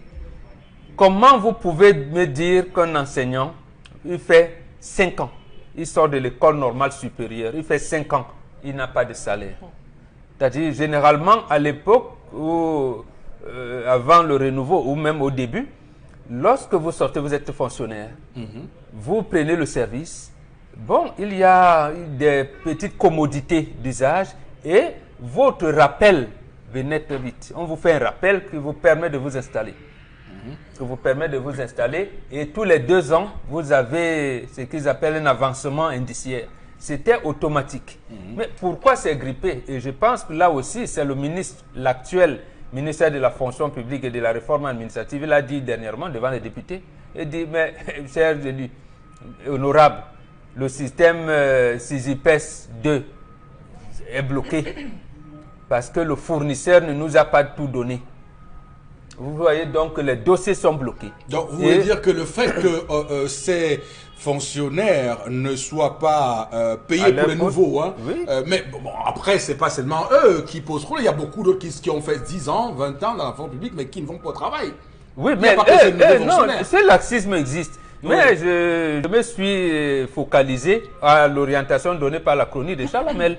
À l'époque, il y avait l'extrême nord et l'est qui venaient et on faisait tout pour que, en fait, leur hiérarchie à Yaoundé puisse procéder à la diligence des dossiers. Maintenant, c'est devenu un fait, j'allais dire, banal parce que c'est tout le monde qui en souffre. Mais plus encore, c'est ajouté la dévaluation du franc CFA de 1994. Donc, la machine administrative du gouvernement est grippée. Est complètement grippé. Donc, et certains de ces enseignants, les séminaires, ils ont bien dit aux délégués, nous pouvons venir, on vit comment? Non, mais Moi, ils n'ont pas de salaire. Mais ça ne passe pas. Non, mais Ça ne passe pas. Je vous dis, il y a eu combien? Donc, comment un enseignant peut passer 60 mois, 65 mois sans salaire? Et vous avez entendu l'actuel délégué général de la Sûreté nationale et l'actuel ministre des Transports qui était à l'époque au ministère, leur a dit, si vous revendiquez encore, ok. quand vous voyez encore revendiquer des choses. Ce que je veux comprendre, c'est que, Charles Hamel, votre colère, est-ce que c'est uniquement ceux qui n'ont pas de salaire qui décèdent les postes? Non, je vous prends un cas simple qui a été docteur, prenons le cas du docteur Basson et Kamta. Oui. Quand docteur Basson va à Somalomo, il prend des postes, il dit, j'ai pas de travail, je fais comment? D'abord, il écrit au vice-chancellor de l'université de Bamenda où il enseigne, il écrit à son ministre, à son tuteur, ministère de la Santé, en lui disant, mais c'est excellent, je peux travailler, mais vous savez, les tests qui régissent les affectations des médecins vont, vous avez violé. Mais il envoie une autre lettre au délégué régional de la santé publique pour l'Est. Mais il est là. Il n'a pas de salaire, il fait comment? Il leur dit même, voilà les malades de neurochirurgie que j'ai laissés à Bamenda. Il reste 1 mois sans réponse. Il a fait un choix. Il est rentré d'abord s'occuper des malades qu'il a laissés. Donc, à ce moment, on va juger qu'il a abandonné le poste à Somalomo. J'ai dit non. J'ai dit non. Il en est de même du docteur Kamta. Ok, donc, on va revenir là-dessus parce que pour qu'on s'entende bien sur cette chronique, parce que vous comprenez, est-ce que ce sont les jeunes fonctionnaires qui sortent nouvellement de l'école, qui n'ont pas de salaire, qui les aident, ou ce sont les fonctionnaires qui sont déjà payés non, là, toutes les catégories, jeunes fonctionnaires comme vieux fonctionnaires, si vous voulez. Donc, on peut dire que le manque d'argent, c'est la cause principale. On aura l'occasion de revenir là-dessus. On va, madame, monsieur, marquer une pause. À tout de suite pour la deuxième partie. 10-12, le Zénith de ce vendredi 12 avril 2019, avec toujours le plateau en place, surtout monsieur Bachou, qui se porte comme Dieu en France. Alors, monsieur Bachou, sur cette colère tout à l'heure de ces fonctionnaires qui abandonnent les postes dans les villages et les coins reculés du pays, alors, votre commentaire?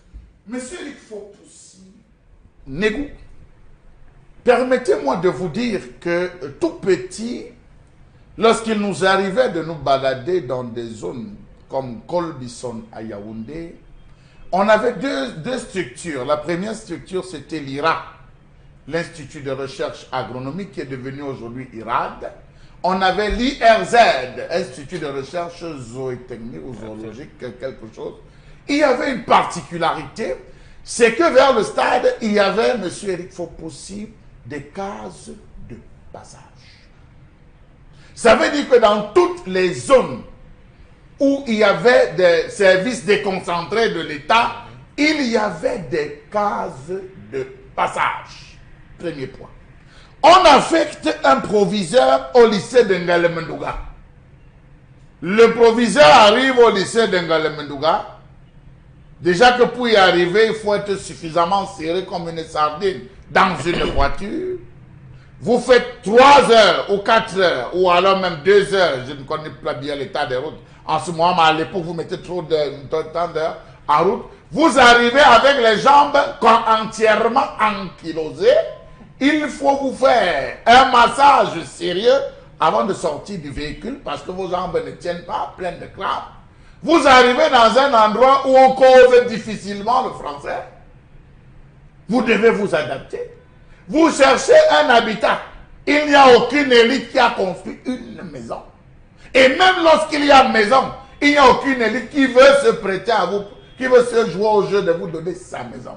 Vous devez trouver. Maison à location n'existe pas dans une zone comme Ngalemendouga, Mwanko, dans le Faro Edeo, dans le Mbere, et peut-être encore, M. Eric, faut possible, dans les zones comme la Damawa. Vous êtes obligé. Mais où est le problème? Il faut rester sous les arbres. Vous restez sous les arbres? Non, mais justement, vous restez sous les arbres. Où est le problème? Oui, il habite à l'école, peut-être. Peut-être qu'il va dire. Ça, c'est le premier point. Le deuxième point, monsieur, il faut vous acclimater. Vous faites comment? Vous n'avez pas de salaire, vous n'avez rien. Vous vous rapprochez de votre proviseur ou de votre responsable qui vous dit lui-même il ne vit pas en Ngalemendouga, il vit à 15 km de Ngalemendouga. C'est le cas de Yokoville. Faites un tour dans la zone de Yoko, vous allez vous rendre compte que les cases de passage, ça n'existe pas. Or, l'administration devait prévoir où est-ce qu'elle devait loger ce type de personnes. Vous avez des gens, des médecins-chefs, là, pour la plupart, dans les zones reculées, les arrondissements, qui ne vivent pas dans ces arrondissements. Premièrement, il y a des arrondissements qui font 3, 4, 5, 6 mois sans lumière. Le gars se retrouve à vivre à Bafoussam. Venir le lundi, mardi, mercredi, il est parti. Tant pis s'il y a un cas qui arrive jeudi ou vendredi, c'est par téléphone qu'il règle ce type de problème. Il n'est jamais là. Donc c'est l'État, monsieur le Faux-Poussi, j'accuse l'État, qui n'a pas pris les dispositions pour permettre à ses agents d'être à l'aise. Vous avez parlé du système de compensation au niveau de l'Europe. Vous arrivez dans une zone, il n'y a pas Internet, il n'y a pas de lumière, il n'y a pas d'eau, la qualité d'eau est douteuse, vous n'avez pas de salaire, il n'y a pas un centre médical adapté à vos soins. Vous faites comment? Vous avez une famille, des enfants qui doivent aller au lycée. Et le premier lycée qui se trouve dans cette zone est au moins 30, 40 km. Il vous faut débourser tous les matins de vos poches, d'un argent que vous n'avez pas, 1000 francs pour permettre à chacun de vos enfants de voyager ou de prendre une moto qui soit en n'est peut-être pas celui d'arriver, parce qu'il faudra glisser entre un piège, éviter les matomazou qui arrivent, éviter les enfoulaments, les grimiers, pour pouvoir aller à l'école, monsieur le Faux-Poussi. Voilà autant de problèmes devant lesquels sont confrontés ces agents. Ça, c'est le premier point. Le deuxième point, monsieur le Faux-Poussi, c'est que vous avez des zones qui véritablement demandent, qui ont besoin. Les motos qu'on mettait aux responsables à l'école, c'est qui, comment on appelait, les motos Yamaha, où il y avait des inscriptions qu'on donnait à tous ceux qui descendaient à la poste agricole, on les remettait des motos. Ces motos ne sont plus en vigueur, on ne remet plus les motos. Premier point. Deuxième point, les motos, même que si on réussit à garder, lorsque ça tombe en panne, l'argent ne vient pas. Les budgets pour accompagner les gens sont coupés en hauteur. Vous pensez que les gens vont travailler avec quoi, monsieur il faut pousser? Raison pour laquelle ils se retrouvent à abandonner, ils se retrouvent à dégager du terrain en disant restez vous débrouiller. Et vous n'avez jamais vu depuis on fait décrier cela, ça n'a jamais changé. Karine, oui, allez-y. Vous avez également la parole pour évoquer cette question ce matin avec nous sur cet abandon de postes, des postes, pour parler au pluriel. Lorsque j'étais toute petite, on avait une école publique au village, parce que moi j'ai fréquenté en campagne et je sais ce que ça veut dire. On avait une école publique. Moi j'étais à l'école populaire. Et là-bas, et à l'école publique, il y avait un directeur qui n'habitait pas dans le village. Donc, il avait heureusement sa moto parce qu'il avait beaucoup mis du temps là-bas. Et ceux qui enseignaient, c'était des enfants du village qui sont arrivés jusqu'en 3e, qui ont abandonné l'école, qui venaient donner les cours à l'école publique. À l'école publique. Donc, quand tu avais peut-être fait première, seconde, là, tu donnes cours en coup moins 1, coup moins 2 et les classes étaient mélangées. Et ce que nous on observait, c'est que c'est nous, quand on affectait un enseignant qui a peut-être fait 1 an là-bas, c'est les parents du village qui viennent construire une petite case à l'enseignant pour qu'il puisse dormir. Ça, c'est encore une solidarité qui n'est que camerounaise. Maintenant, dans un autre cas, moi, je ne sais pas comment on fait pour affecter un enseignant dans une localité qu'il ne connaît pas sans lui donner les commodités. Parce que pour vivre dans un endroit où tu es nouveau, il faut quand même le minimum. Il vit où? Il dort où? Il enseigne comment? Encore que c'est quand il arrive qu'il commence à voir qu'il n'y a même pas des classes, des salles de classe, les élèves ne viennent pas à l'école. Il faut qu'il ait encore fait une campagne de sensibilisation pour que les parents laissent les enfants aller à l'école, et ainsi de suite. C'est beaucoup de travail pour le personnel public de la campagne. Et encore qu'en campagne, dans les centres de santé, par exemple en campagne, on parle souvent des... On appelle souvent ça quoi? Les petits centres de santé du village, les dispensaires, les petits... Non, ça change, c'est santé intégrée. S'il vous plaît, ces centres de santé-là, c'est une chambre. Une chambre dans certains villages et il y a une infirmière, il n'y a pas de docteur. Donc, si l'enfant arrive étant dans un cas grave là, il n'y a pas de pédiatre, c'est une infirmière pour tout le monde, pour tout un village.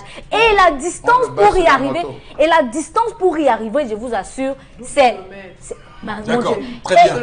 Ok, Florazé, vous avez mal chuté? Non, j'ai pas chuté. Allez-y, chutez. Maintenant, j'aimerais... Le mot chuter, c'est pas... Vraiment... Ne vous cassez pas.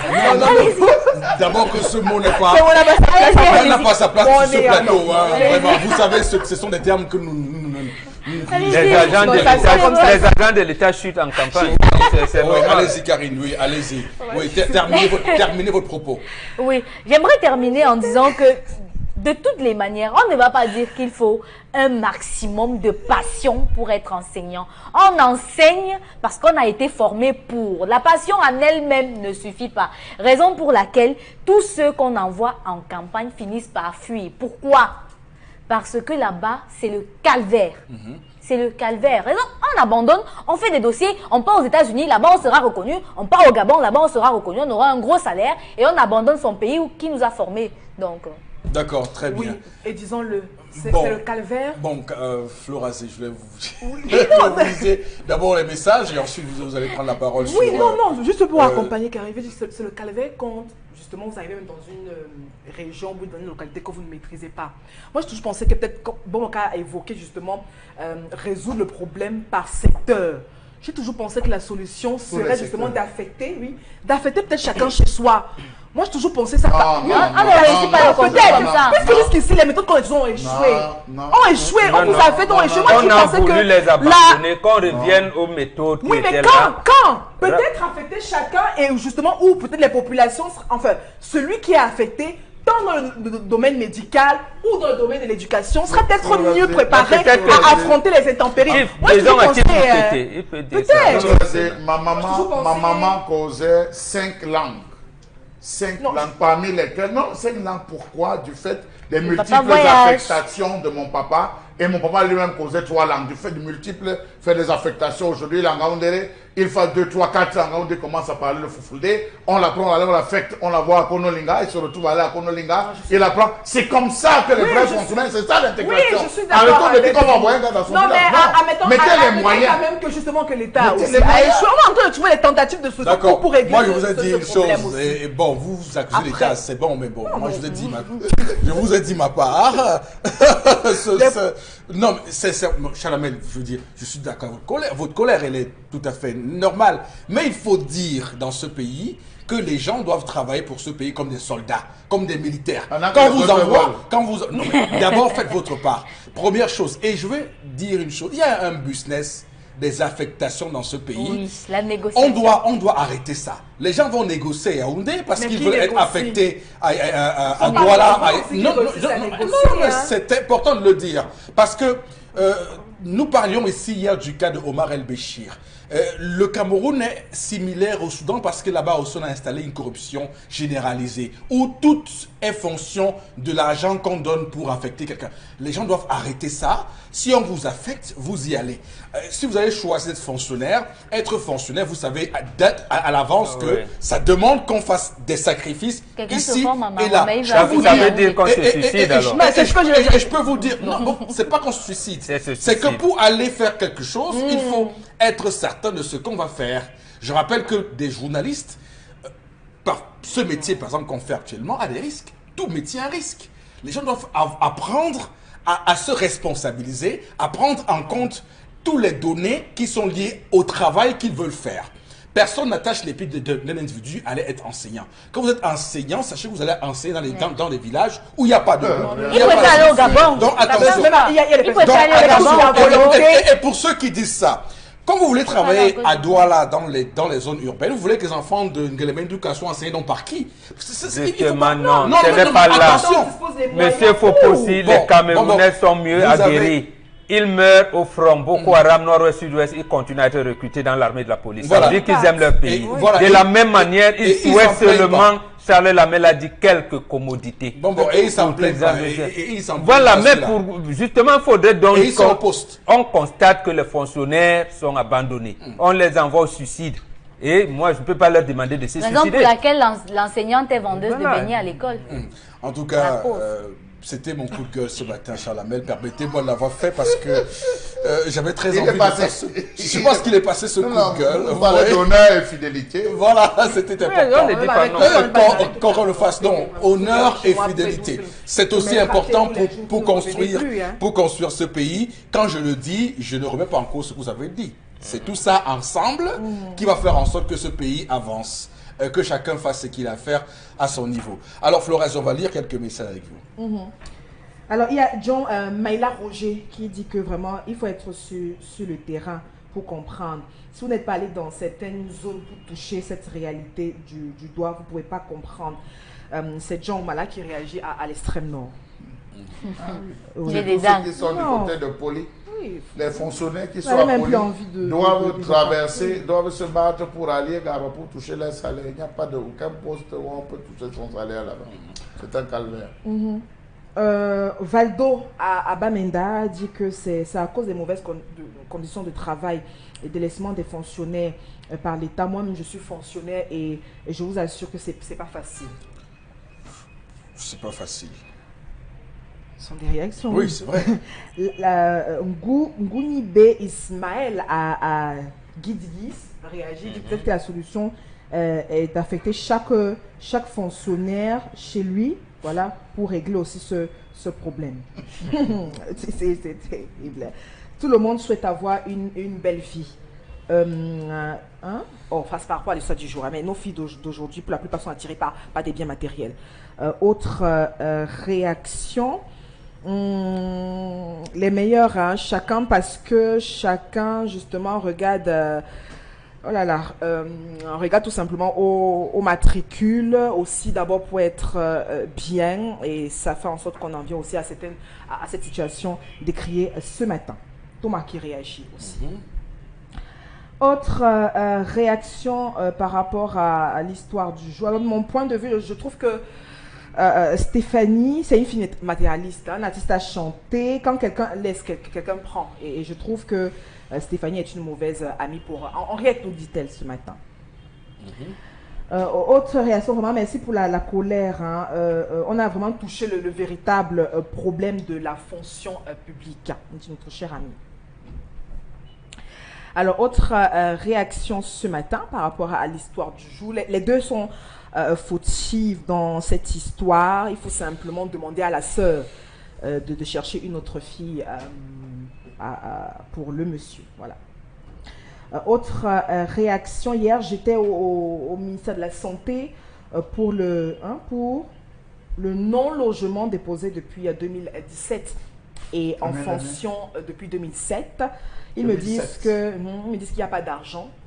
Pourtant, on assiste à le détournement tous les jours. C'est un témoignage. Elle est en fonction depuis 2007. Et c'est pour ça. Et c'est en 2017 qu'elle va déposer le non-logement. Et c'est pour ça qu'il faut faire abandon de poste. Mais monsieur, même si c'est on a centralisé les décisions à Yaoundé. Vous faites quoi? À un moment, je vous raconte une histoire. 1996, monsieur Fopossi Negou, le médecin-chef et le proviseur, le médecin-chef de l'hôpital d'arrondissement de Gary Gombo habitait en Centrafrique. D'accord. Le proviseur du lycée de Gary Gombo habitait en Centrafrique. Ceux qui étaient là à l'époque, ils traversaient la route, les habitants de trafic venaient Ok, au merci Cameroun. beaucoup. Alors, on va surtout dire bonjour ce matin à tous les commerçants dans les marchés qui, voilà, sont des fonctionnaires en bourse et qui, à Douala, sont des... Ah oui, vous sont savez, des vous le savez. commerçants. Voilà, voilà. Non, mais Charlamagne, Oui, je dois oui, vous oui, dire oui, que j'en rencontre tous les jours. oui. Pour joindre les Dans autres. Des livreurs de dans les marchandises. marchés qui ont des boutiques, Des vivres frais. qui sont très à l'aise et qui, voilà, touchent indûment le D'autres salaire. même sont arrivés là-bas, ils ont découvert une activité, ils transportent les vivres frais, ils viennent livrer ça à Sanaga, j'en connais plein. Au marché des fleurs, ici à Bonadjo, au marché des fleurs, il y en a plein de professeurs qui sont à Dibom, dans les zones comme Dibom, et à Bassi, qui sont là tout le temps, ils arrangent des fleurs ou pour les cérémonies, là, au marché des fleurs. D'accord. Et je salue également tous ceux qui ont choisi conseil d'orientation pour ne pas travailler. C'est Le important meilleur métier de- dans l'enseignement. aussi pour leur dire aujourd'hui. Alors, Florence, on va rentrer après ces salutations dans votre revue des réseaux sociaux ce matin. Oui, il faut aussi 3 informations. La toute première, pour ce début de week-end, on va donc parler de politique avec cette manifestation publique du MRC. Voilà, le MRC qui a donc rendu ce communiqué, qui fait également le tour des réseaux sociaux et qui annule la grande marche du 13 avril. Rappelons qu'on avait quand même tous les regards virés justement sur cette manif. Donc le comité relatif donc, a été signé, on le rappelle, par le premier vice-président du parti, le Mouvement pour la Renaissance du Cameroun, Mamadou Mokhtar. Donc une décision aussi jugée illégale selon le parti, il faut le rappeler, qui a donc déposé à cet effet une demande d'annulation de la décision du ministre auprès des tribunaux à Douala et à Yaoundé. Alors, est-ce que sur les réseaux sociaux, beaucoup estiment que c'est une bonne résolution, d'autres estiment également qu'on assiste toujours musulman de ce parti politique qui doit donc tout simplement rester ferme justement par rapport à ces idéologies. Voilà donc les deux camps qui se dressent sur les réseaux sociaux par rapport à cette information. Alors, je commence par vous, Baro Bengan, un mot sur... Oui, moi je pense que c'est une bonne attitude de la part du mouvement pour la renaissance du Cameroun. Parce que lorsque vous avez en face de vous un régime qui est maître dans la répression et la corruption, et qu'en politique c'est le rapport de force, vous n'allez pas attendre que ce soit seulement l'histoire qui vous donne raison. Vous pouvez aménager des points tactiques pour vivre, parce qu'on allait là tout droit vers la dissolution de ce mouvement, ce qui allait causer un tort terrible pour le Cameroun tout entier, parce que je ne parle même pas des militants et sympathisants du MRC, je parle du Cameroun, parce que cela allait causer un antécédent, cela allait envenimer davantage la situation, cela allait rendre l'atmosphère plus électrique. Donc, je pense que c'est une décision sage. Mais parce que précisément, ils ont appuyé et communiqué en saisissant les tribunaux. Et c'est ce que je souhaite pour que les partis politiques à qui on interdit l'exercice de leurs activités puissent saisir régulièrement et de manière permanente les tribunaux administratifs. Et là, ils ont saisi les tribunaux pour annuler cette décision, cette lettre du MINAT qui leur a interdit de manifester. D'accord. Karine Sontia sur... cette nouvelle du MRC. Je pense que c'est juste un parti qui reste droit sur ses bottes et qui poursuit son combat. Mais la vérité est qu'on fait trop d'embuscades au Cameroun et ça empêche l'exercice de toutes les libertés. Ce n'est pas parce qu'il y a la crise au nord-ouest et au sud-ouest qu'on va dire que les gens ne peuvent plus marcher pour manifester ou quoi que ce soit. Maintenant, même notre gouvernement réussit à se cacher derrière la crise au nord-ouest et au sud-ouest pour dire que le Cameroun est en crise, on ne peut plus faire ci, on ne peut plus faire ça. L'excuse là vraiment est de trop. Si on veut vraiment résoudre la crise au nord-ouest et au sud-ouest, qu'ils arrêtent d'abord de partir là-bas avec les gilets pare-balles et qu'ils résolvent vraiment le problème. Parce que ça ne sert à rien qu'à chaque fois qu'on dise que telle chose on annule parce que le pays, la situation politique au pays ne s'y prête pas vraiment. Qu'on arrête de nous rabâcher les oreilles avec ça, on veut plus que ça. D'accord. Chalamel. Monsieur Elifo Poussi, mon analyse est, je veux dire, elle est plus globale. Je crois qu'ici, on est en train de parler des élections régionales.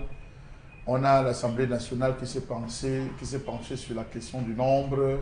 On est en train de débattre. C'est l'occasion où les différents partis politiques pouvaient se lever, se joindre et prendre une décision formelle pour faire changer les choses.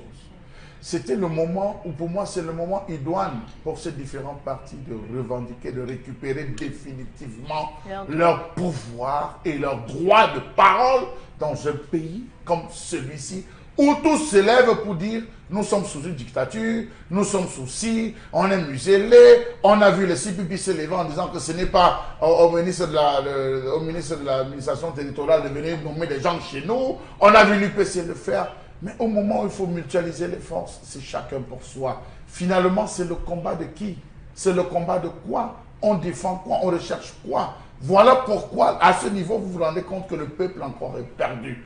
Il est perdu parce qu'il a l'impression que c'est une guerre désormais entre MRC et RDPC. C'est une guerre frontale entre le MRC et le RDPC. Non, nous, on ne veut pas entrer parce que c'est la guerre. Les populations se demandent, mais on penche où? Ça se passe comment? On réfléchit, on analyse comment? Tout le monde semble être perdu. On attend les sorties des différents leaders. On attend les sorties des différents membres, mais personne ne fait une sortie. On attend des prises de position. C'est en ce moment, et je le pense, Momo l'avait dit même sur ce plateau, que c'était l'occasion où on devait dire, les partis d'opposition devaient dire, ok, nous, on n'accompagne plus.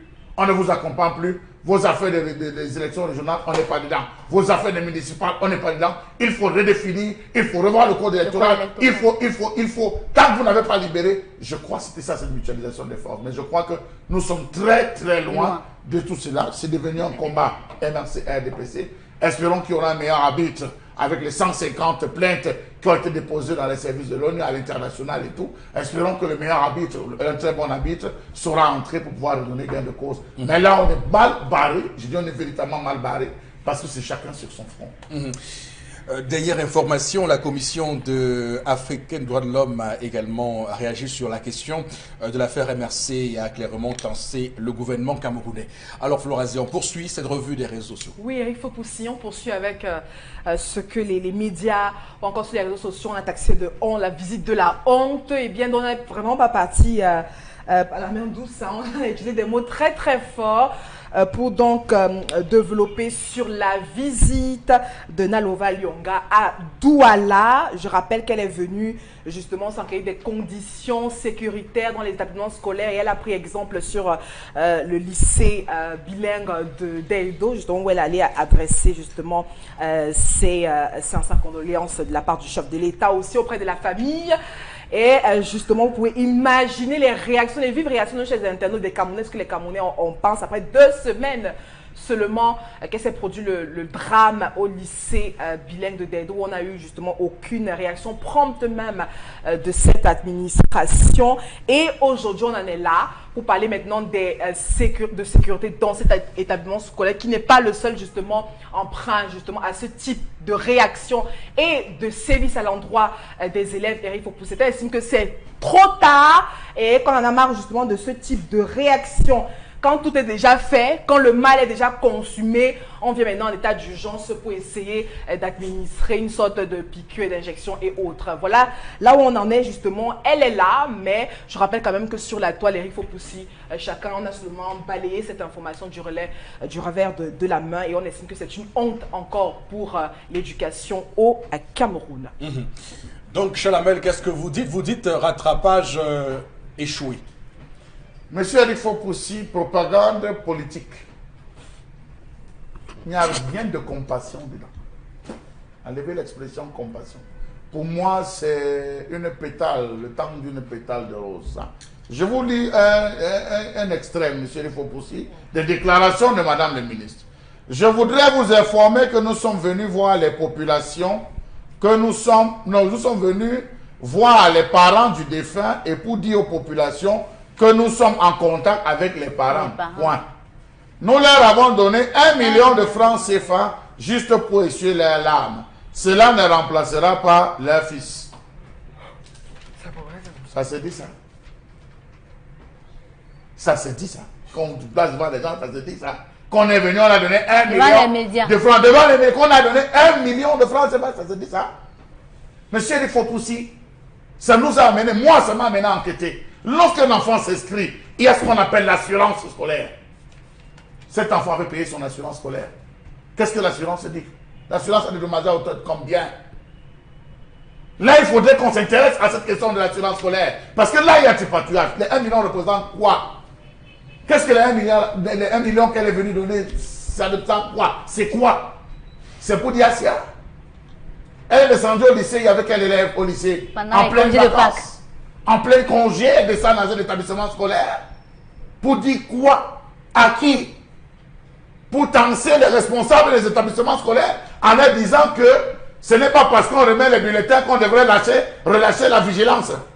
Ils ont le détecteur de métaux. Il y a combien de vigiles dans cet établissement scolaire? Monsieur, il faut pousser ça, c'est de la provocation. Elle est venue faire de la provocation. Elle est venue faire de la propagande. Et je pense que les humains qu'on a fait, que les gens ont fait dans les quartiers, ceux qui sont en disant que c'est à quelle heure arrivé. Moi, responsable d'une famille comme celle-là, je lui ai balancé cet argent sur le visage parce que ce n'est pas ça dont on avait besoin. On n'avait pas besoin de ça. Il est question aujourd'hui qu'on comprenne que la compassion, le ASIA, c'est au moment où la personne coule des larmes. C'est au moment où la personne était pleurée. Elle devait être à l'hôpital. Elle devait être au moment de la levée de corps, venir se placer et de dire, mon Dieu, comment est-ce que cela a pu arriver? Moi-même, je suis une mère. Moi-même, le ministre, je suis une mère. Je viens suer, je peux comprendre ce qui arrive. Si ça avait été mon enfant, je serais peut-être pire que toi. Ça, les Camerounais l'auront compris. Mais venir 2 semaines après, que les Jeux, les 21e Jeux de la FENASPO se soient passés, se soient bien déroulés, arriver et venir dire qu'on est venu dire aux populations qu'on est en contact avec la famille. Arrêtons ça. D'accord. Arrêtons ça. Karine, qu'est-ce que vous dites? Je suis vraiment désolée que ce soit une maman qui le fasse. Hein, parce que on sait quand même que même dans nos familles, lorsque quelqu'un est endeuillé, peu importe le genre de deuil, on t'assiste le lendemain ou le même jour. Quand quelqu'un t'appelle, quand quelqu'un reçoit son message, telle personne est décédée, tout le monde rapplique chez toi pour te dire « Ouais, comment ça se passait, le programme c'est quoi, ainsi de suite, ainsi de suite. » Alors moi, je veux savoir comment est-ce que après 2 semaines, on prétend essuyer les larmes quand on a déjà enterré quelqu'un.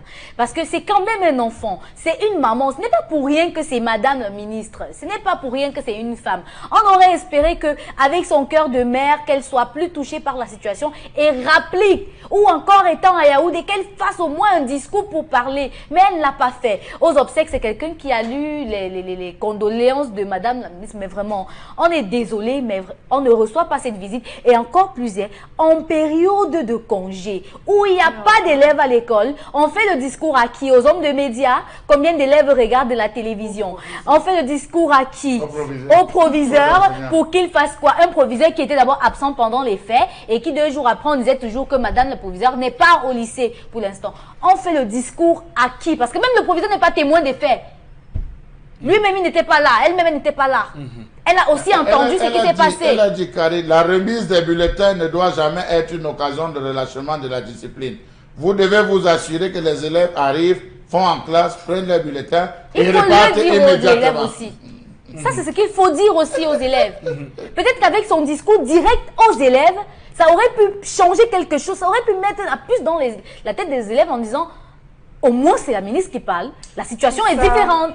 Tout ça, c'est de la mascarade, vraiment. Moi, j'ai fait un lycée, contre toi, tu as en campagne. Pour nous qui avons vécu à Douala, on a déjà fait quand même un CS, qui ne devient lycée, donc ça fait plus de 20 ans déjà. Le même CS, je vais dire le CS, après CS, lycée, sur le plan d'infrastructure, est resté pareil. Aucune clôture. Je dis aucune, comme ça arrive à Niala, aucune clôture. Comment les enfants, d'abord, puisqu'on parle de sécurité, un lycée qui est là-haut depuis plus de 20 ans, je dis il n'y a aucune clôture. Ça veut dire que si, parce qu'on est sur un axe, on va là sur l'axe lourd, si un grumier, un camion arrive là en vive allure, perd ses freins et tout, son virage, et il va détruire mes enfants qui sont, parce que je vois les classes de 6e, 5e qui sont là, pratiquement là à côté de la route. Je dis plus de 20 ans, il y a aucun... En 2016, le proviseur avait appelé le commissariat central de Lokbaba pour venir pourchasser les gens qui fumaient le chanvre. Mais je vous dis, aucune lycée les enfants escaladent. Est-ce qu'on sait depuis? Nous avons eu nos enfants là-bas. Je dis qu'on escalade, les enfants savent ce qu'ils font. C'est-à-dire qu'ils savent que s'ils veulent dribbler les plus d'escalade. Les surveillants vous disent que moi je ne peux pas parler à certains élèves d'une certaine classe parce que les surveillants disent ça. Parce qu'ils vont venir, ils vont me suivre chez moi avec les poignards, etc. et tout. On veut parler de sécurité maintenant parce qu'il y a un enfant. Vous voulez qu'on vous raconte, on vous dit, au lycée Josquin, on a trouvé des enfants dans des salles de bain en train de s'amouracher, etc. et tout. Puisque on a trouvé de la drogue, on a trouvé. Ça sont des cas qu'on peut en citer. Des cas et des cas. que nous vivons depuis des années. Le proviseur de lycée de Bafang se fait escorter par des gros bras. Et ça, c'est depuis qu'elle est arrivée là-bas. Ok. Bon, également, je voudrais juste ici souligner la bonne attitude de Moro Bengan et de Karine Santia. Chalamel et Florazé, je suis désolé. Quand les gens parlent, prenez la parole avant de parler. Moro Bengan a beaucoup à dire, mais il se tait. Il attend que vous finissiez de parler. Je pense que c'était une attitude qu'il faut adopter sur ce plateau. Allez-y, Moro Bengan. Moi, j'interroge les institutions de l'État. Je suis convaincu. Je n'ai pas des éléments factuels, mais je suis convaincu que les renseignements généraux ont demandé à Madame la ministre de ne pas venir. Je suis convaincu. Mais je suis également convaincu qu'elle n'a pas le cœur d'une mère. Parce que je me rappelle, elle a quand même des antériorités. Elle a un passé qui peut... Elle a un passé. Oui, qui parle pour elle. C'est elle qui a majoré, sans qu'il y ait un circulaire de sa hiérarchie, des frais à l'université de Beja. Lorsque elle savait bien que le système d'inscription en ligne n'a pas été grippé. Mais elle a quand même sanctionné les étudiants qui n'ont pas fait leur inscription à temps. Elle fait venir les forces de maintien de l'ordre pour bastonner, y compris les filles, en les enroulant dans la boue. Ça veut dire, on l'a appelée là-bas dame de fer. Bon, est-ce que c'est ce karma qui la suit? Là, je m'interroge, je pourrais vérifier ça plus tard. Mais maintenant, nous sommes au sein des institutions de la République. La police était là. C'est d'ailleurs la police qui a lancé les gaz lacrymogènes. Qui est-ce qui a dit à Madame la ministre de ne pas venir au moment où l'enfant devait venir le même soir ou le lendemain du drame pour dire, et peut-être les enfants étaient déjà en congé, au moins pour s'approcher la famille et faire un communiqué, parce que ça aussi c'est un élément d'urgence, en appelant les principaux responsables de l'établissement, commencer par le délégué et l'établissement pour leur dire des mesures qu'il fallait prendre, mais égales justement en rapport avec le bulletin de la police, parce que il me semble que la police doit avoir un bulletin de renseignement de cette attitude, de ce lycée-là, qui date quand même depuis au moins 29 ans. Donc, je m'interroge sur le comportement, sur l'encadrement des citoyens camerounais par rapport à cela. Mais, Madame la ministre, et là, je partage le point de vue des autres collègues sur le plateau, c'est une visite de la honte. Et Charles, moi, je ne pense même pas, même sur le plan politique, ça ne peut pas porter. Je pense même que ça va, s'il y avait des instituts de sondage ici, le RDPC, si on venait mettre ça, ils allaient être en profil bas. Donc, même sur le plan politique, ça ne peut pas porter. D'accord. Une visite de la honte, une visite pour rien. On va, Florazé, terminer la revue des réseaux sociaux. Oui, Eric Fopoussi, on va dans le sud-ouest où justement depuis pratiquement quelques jours, les populations là-bas vivent encore ce qu'on appelle lockdown. Il est difficile, ça paralyse pratiquement les villes de Bouya, Limbé et autres. Justement, les populations n'arrivent plus à vaquer normalement à leurs occupations. Et puis, mais on a eu sur les réseaux sociaux et autres, des médias, des vidéos justement où on voit, mais on assiste à des affrontements. Donc là-bas, c'est la psychose justement c'est dans la psychose justement que vivent les populations de ce côté. Il est difficile de sortir, vous voyez, en image des femmes et tout. Il est difficile pour les commerçants de gérer leur activité. C'est tout, c'est vraiment dans cette ambiance justement que vivent les populations, justement parce que vous devez rester chez vous, pas d'activité, pas de mouvement pendant, on a parlé de 9 jours, donc je crois qu'on est encore, je crois jusqu'à... C'était 10 jours, on a encore augmenté, voilà. Donc jusqu'à ce jour, Eric Fopoussi, les populations sont encore tétanisées. Alors, Chalamel, il nous semble que Katsino a fait une vidéo tout récemment, un post sur son Facebook pour dire que tout se passe bien à Limbé et que tout ce qui se raconte sur ces lockdowns, ce sont des fake news. Alors, les images qu'on a à l'instant tendent à contredire cette, on va dire, sérénité qu'elle a voulu montrer. Hein. Oui, monsieur, il faut pousser. Bon, ça, c'est les images du Festac, du festival où on retrace la question de l'esclavage sur la zone de Bimbia. Comment est-ce que les esclaves étaient apportés? Bon, c'est l'une des images. Il faut dire que ça avait bien démarré, ce festival, puisque c'est un festival reconnu, ça avait bien démarré, oui. Juste à ce qu'il y ait eu cet échange bien de tiers nourris entre les différentes forces de défense et les Ambaboy qui ont tenté de venir poser des actes, notamment kidnapper des personnes venues assister à cet événement, dans le sens que qu'est-ce qu'on vous avait dit? Ils se sont véritablement heurtés aux forces de défense et ça a donné lieu à des coups de tir de À des violents, des tirs nourris, comme on dit, en langage militaire. Comme ça, ce qui a créé une sérieuse panique dans les différentes villes, les coups de fil, les coups de feu. Et quand on entendait les coups de feu vraiment de partout, Boya a été paralysé, Tikwa a été paralysé, toute la zone a été paralysée. Chacun voulait comprendre qu'en était-il. Donc, il faut dire que à ce niveau, je ne sais pas pourquoi est-ce que les organisateurs ont voulu absolument organiser un événement comme celui-là dans cette ville. C'est vrai que de toutes les différentes zones dans le sud-ouest, Limbe est beaucoup plus apaisé avec les différentes bases de billes, les différentes bases qu'on peut voir à Billes, Delta et tout, c'est un peu plus apaisé. Mais il faut quand même dire que le fait, M. Lefopousi, organiser là, c'était quelque part comme une sorte de provocation. Oui, l'État est au-dessus de tout et je crois que c'est ce que l'État a voulu faire. On peut s'amuser, vous ne représentez rien, on va le faire. Mais c'était sans compter sur ces personnes qui sont, je ne sais pas si on va le dire, trambolisées, qui ont décidé de tout faire pour venir le faire. Ça fait, il faut dire qu'il y a eu des corps, il y a eu beaucoup de morts, ça il faut le dire, des gens sont tombés, parce que l'âge de pouvoir affronter les forces de descente, ils se sont retrouvés vers les populations vulnérables à ce niveau. Il y a eu des blessés parce que les gens fuyaient, des agressions. Beaucoup de dégâts. Il y a eu beaucoup de dégâts. Alors pourquoi ne pas sursoir tout simplement? Parce que l'enjeu, il faut le dire, c'est la vie des populations. C'est la sécurité des populations. Et je pense que c'est ce facteur qui a échappé à tous ceux de cette zone. Ok. Alors Karine, sur ce qui se passe, là, quelle est votre lecture? Je pense que la venue du Festac aurait pu être aussi utilisée comme un moyen d'apaiser un peu les cœurs de ce côté. Mais la ville de Limbe, on sait que depuis le début de ces affrontements est un peu plus calme. Et ce n'est pas beaucoup plus de ce côté-là que les choses se passent. Mais ce qui dérange, c'est que les populations, je pense qu'elles n'étaient pas assez protégées. Parce que mettre en jeu la vie des populations ou des visiteurs, ainsi de suite, par rapport à ce festival-là, c'est très délicat. Et nous sommes dans une zone qui n'est plus sûre du tout. Que ce soit Limbe, Tiko, Mutenge, n'importe où, quand vous mettez le pied, vous avez l'impression que vous allez être tué à l'instant. Donc, c'est très délicat. Et dans ces zones-là, ces affrontements d'hier-là, vraiment, chacun en dit des choses. Et si vous essayez d'interroger des personnes, vous allez sentir que des deux côtés, il y a eu des vies qui sont tombées. Alors, ce qui est certain, c'est qu'il y a des choses que nous ne voulons pas dire, parce que nous sommes toujours, on va le dire, hein, au Cameroun. Alors, Bobo Bengan. Oui, moi je pense que, contrairement à Karine, c'est un test. Si on a pensé que la culture pouvait réunir, apaiser le cœur, non. Je pense que là aussi, les bulletins de renseignement ont fait tout faux.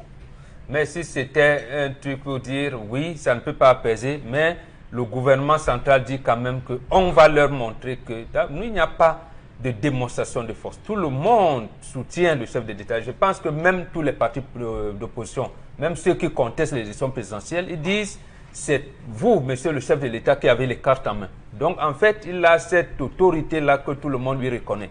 Donc, la seule chose qui puisse apaiser les cœurs là-bas maintenant, c'est un dialogue. Par exemple, la forme, par exemple, que les religieux avaient voulu proposer, Christian Toumi, les imams et les pasteurs des protestants de la région, c'est ça qui peut apporter, j'allais dire, un peu d'accalmie. Ça veut dire quoi? Ça veut dire qu'en fait, le gouvernement connaît les trois grands groupes qui sont là. Sissoko Ayutabe, avec son gouvernement intérimaire, ils l'ont entre les mains, donc ils peuvent parler avec lui. Il y a les Chouayaba, je pense, le groupe de Chouayaba et le groupe de, je ne sais pas, John, comment on l'appelle, Akoro. On les connaît. Pourquoi ne pas engager des négociations, même en sourdine, avec eux, et pour faire en sorte qu'un truc pareil réussisse, même si nous, le grand public, n'est pas au courant. C'est donc ça le rôle des institutions comme la police secrète, ou alors les renseignements généraux et la DGRE. Ils entrevoient des mesures et chacun dit si Sissoko Ayutabe et les autres ne vont plus envoyer les trucs de lockdown. Par exemple, on va dire, mais ces gars-là, dans l'opinion, on va dire, mais pourquoi n'ont-ils pas lancé le mot d'ordre de lockdown? On va s'interroger et un festival comme ça passe, on laisse. Et ça peut servir de test. Mais si vous pensez que vous venez avec le gros muscle, ça ne peut pas donner. Encore que je termine par là, il y a un phénomène dans les politiques de défense et de sécurité qui s'appelle l'universalité de la défense. Aujourd'hui, avec ce que Karine et Salamel ont développé, les populations ne savent pas vers qui aller pour avoir la sécurité. On a peur de tout le monde et des empabos qui menacent la nuit et des forces de maintien de l'ordre qui les soupçonnent d'être de mèche avec les empabos. Donc voilà des populations qui sont là. Finalement, ce serait donc difficile d'appliquer le principe de l'universalité de la défense à ce moment. À ce moment, il ne faut donc pas prendre de risques. C'est pour cette raison d'ailleurs que dans les coulisses, on a même compris qu'on ne pouvait pas jouer la CAN là-bas. On a réquisitionné le stade de la réunification et là, on ne l'a pas dit parce que pour la CAF, on leur a dit que non, il faut avoir un plan B et pour nous, le plan B, c'est le stade de la réunification. Donc, on ne jouera pas au stade de Limbe. Même avec glissement des dates en 2020. Voilà, on ne jouera pas au stade de Limbe. Alors, au stade nouvellement construit, Omnisport nouvellement construit à Limbe. Alors, on va s'arrêter là pour cette revue des réseaux sociaux Florazé. Madame, Monsieur, l'émission se poursuit. On va prendre l'élément interpellation, le compatriote qui va s'exprimer et ensuite on va commenter les propos. À tout de suite.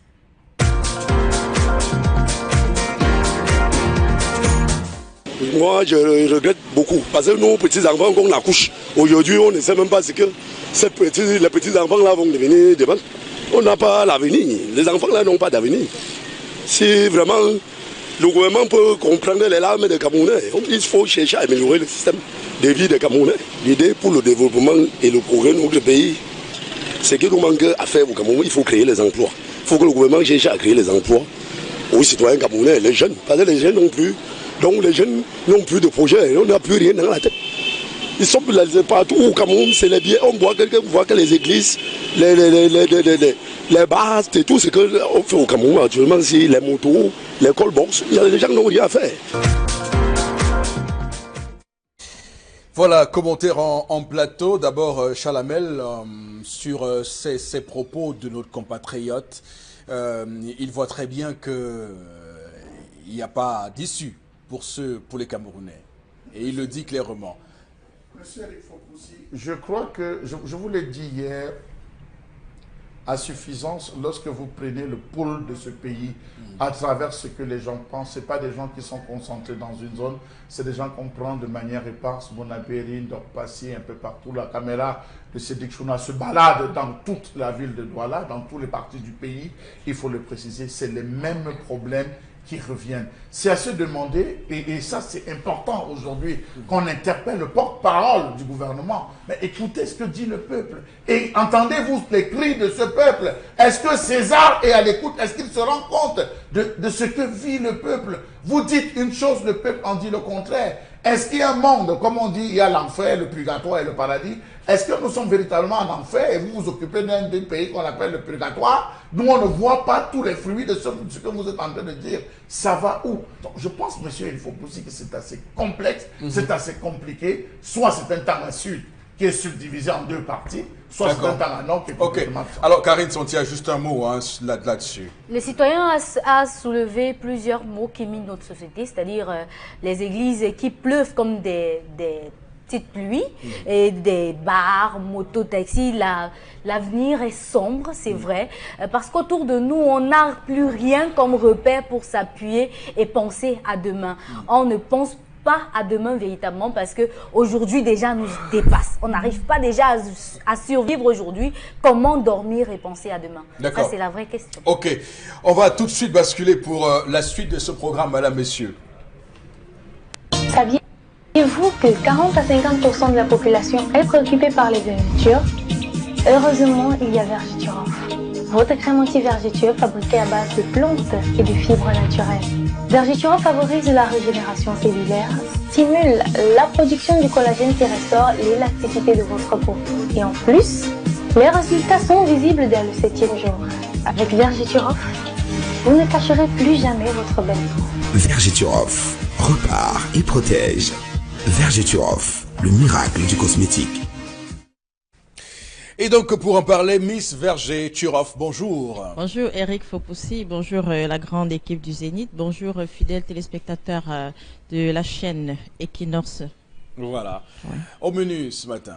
Oui, comme tous les matins, Eric Fopoussi, ce matin encore, Miss Vergeturov va donner du sourire à toutes les femmes qui sont tristes simplement parce qu'elles cachent leur belle peau, parce qu'elles ne peuvent pas aborder des démembrés, parce qu'elles ne peuvent pas se rendre à la plage en maillot de bain. Alors, les atrophies cutanées, en l'occurrence les vergetures, sont devenues un véritable casse-tête chinois qui pourrissent la vie des femmes, des hommes et même des adolescentes. Alors, pour pallier à ça, nous avons trouvé la formule miracle pour mettre un thème aux sourcils des femmes. Alors, c'est quoi cette formule miracle? C'est simplement la crème Vergeturov, de par son appellation Vergeture Off. C'est cette crème faite à base de plantes naturelles, de fibres d'élastide qui élimine efficacement les vergetures sur l'ensemble du corps. Elle ne se limite pas à éliminer les vergetures sur l'ensemble du corps. Elle stimule la production du collagène qui restaure l'élasticité de la peau. Elle favorise la régénération cellulaire. Elle hydrate en profondeur. Elle nous protège au quotidien contre les radicaux libres. Et enfin, elle combat également la cellulite. C'est un véritable tous en un pour permettre aux femmes d'avoir du sourire, pour permettre aux femmes de se rendre à la plage quand c'est le week-end, pour permettre aux femmes de ne plus cacher leur belle peau. Elles sont également nombreuses à me dire ceci. Miss Vergeturov, je vais appliquer Vergeturov sur la zone à traiter et appliquer des produits éclaircissants sur des zones qui ne sont pas atteintes par les vergetures. Que non. Pour utiliser Vergeturov, il vous suffira simplement de nettoyer la zone à traiter, prélever une quantité généreuse de produits que vous allez appliquer sur les vergetures comme une peinture à doigts, masser, frotter jusqu'à obtention d'une sensation de chaleur. La sensation de chaleur n'est pas désagréable. Répétez l'action 2 fois par jour, matin et soir, après un bain minutieux. Alors, ne l'associez pas aux produits éclaircissants. Ne l'utilisez pas simultanément aux produits éclaircissants. Appliquez uniquement Vergeturov pour de bons résultats. Par ailleurs, vous pouvez également utiliser Vergeturov comme votre crème hydratante. Cette fois-là, vous n'allez plus masser et frotter. Vous allez simplement l'effleurer. Avant de commencer l'utilisation de Vergeturov, prenez la peine de filmer avant et après, car c'est vous qui appréciez les résultats. C'est vous qui aidez Miss Vergeturov à donner du sourire aux femmes. Alors, Vergeturov s'applique sur tout type de vergeture. Que vous soyez enceinte ou pas, Vergeturov est super efficace. Vergeturov s'applique sur les vergetures dues à une prise ou alors à une perte brutale du poids. Vergeturov s'applique également sur les vergetures dues à une transformation hormonale, sur les vergetures dues à l'utilisation des corticoïdes, des produits éclaircissants, encore appelés dans nos quartiers Johnson. Vergeturov est super efficace. La particularité de Vergeturov, c'est son petit prix, 6 500 francs, pas moins, pas plus. 6 500 francs pour vous donner du sourire, pour vous permettre de ne plus cacher votre belle peau. C'est également sa double, triple protection contre les intempéries. C'est également son efficacité qui n'est plus approuvée aujourd'hui. Aujourd'hui, nous sortons de Douala pour nous rendre du côté de Limbé. Vous avez comme point de vente New Market, Batoke Park, Sunrise, Garden, Perfume Shop. Du côté de Bertois, Famille Boutique. Du côté de Bamenda, Perfume Shop, Much Better Beside New Life Supermarket. Du côté de Mbalmayo, marché de Mbalmayo, parfumerie Madonna. Et du côté des Bolova, parfumerie du Largue. Les points de vente étant si nombreux, appelez-nous simplement au 694 88 84 57, 694 88 84 57 ou le 680 00 28 28, 680 00 28. Donnez-nous votre ville d'habitation, votre quartier et nous vous orientons dans le point de vente le plus proche. Merci Chalamel. Merci beaucoup à vous, Miss Vergeturov. On va tout de suite, Florazé, lire quelques messages avec vous ce matin. Joël Parfait nous dit de ne pas également oublier la situation des contractuels d'État et la différence de prise en charge salaire, CNPS et bien d'autres des fonctionnaires au Cameroun. C'est très différent, c'est vrai.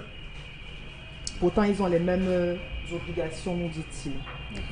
Autre réaction, les gendarmes et les policiers font comment, s'interroge notre cher ami, comment dans le dernier village du Cameroun, il existe soit un poste de gendarmerie ou de police. Comment font les gens qui travaillent juste que les personnes ne travaillent pas avec amour pour le pays? Ici à Bafa, le poste de gendarmerie n'ont pas de voiture de service. Donc, ne les contactez pas s'il y a un problème. Il y a même 9 des 13 arrondissements dans le Mongo n'ont pas de véhicules. N'ont pas de véhicules de service. Les commissariats de police n'ont pas de véhicules.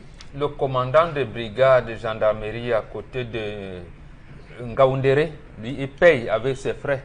Le local même de la gendarmerie en lieu et place. Ça aussi, on le reconnaît. Mais au moins, eux, lorsqu'il y a une unité qu'on a créée, il y a petite commodité. C'est vrai, il y a des cas, mais qui sont rares, qui ne sont pas comme des simples fonctionnaires. Ça aussi, c'est vrai, ça existe aussi. Joël de Kenzou. Alors, il dit il y a des secteurs où la voiture passe 2 fois par semaine. Quel est le rendement qu'on attend donc? Seul Kete, Ouli, Mbang. Il y a un dernier village, je vais vous dire. Biwombane.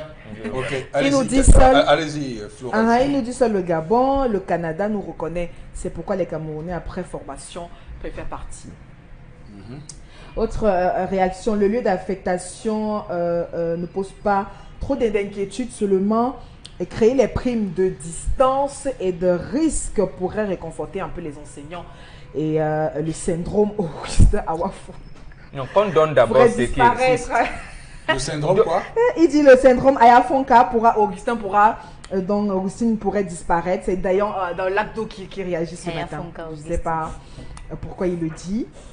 Autre réaction. Il parle de quoi là? Il dit le syndrome. Oui, il avait une réaction. Ça quel lien avec il s'est plaint tout récemment. Oui, c'est vrai. Il s'est plaint tout récemment de ses abandons de poste. Ah oui, c'est vrai. Oui. Alors, à l'extrême nord, les 3 mois de chaleur intense ne permettent pas aux enseignants d'enseigner normalement. Il faut décentraliser le système pour une bonne organisation.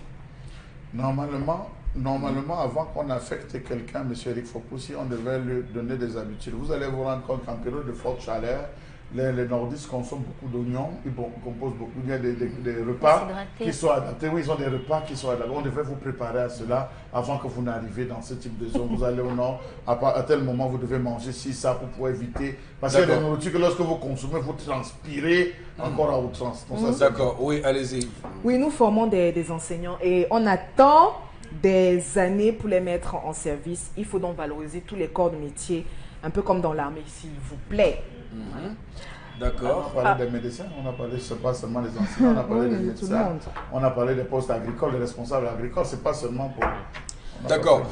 On nous signale que c'est terminé pour ce matin. Merci à vous. Très longue semaine et très bonne semaine aussi d'actualité dans ce pays. Madame, monsieur, passez un très bon week-end sur Equinox Télévision. Nous nous retrouvons lundi prochain lorsqu'il sera 10h. Que Dieu bénisse le Cameroun.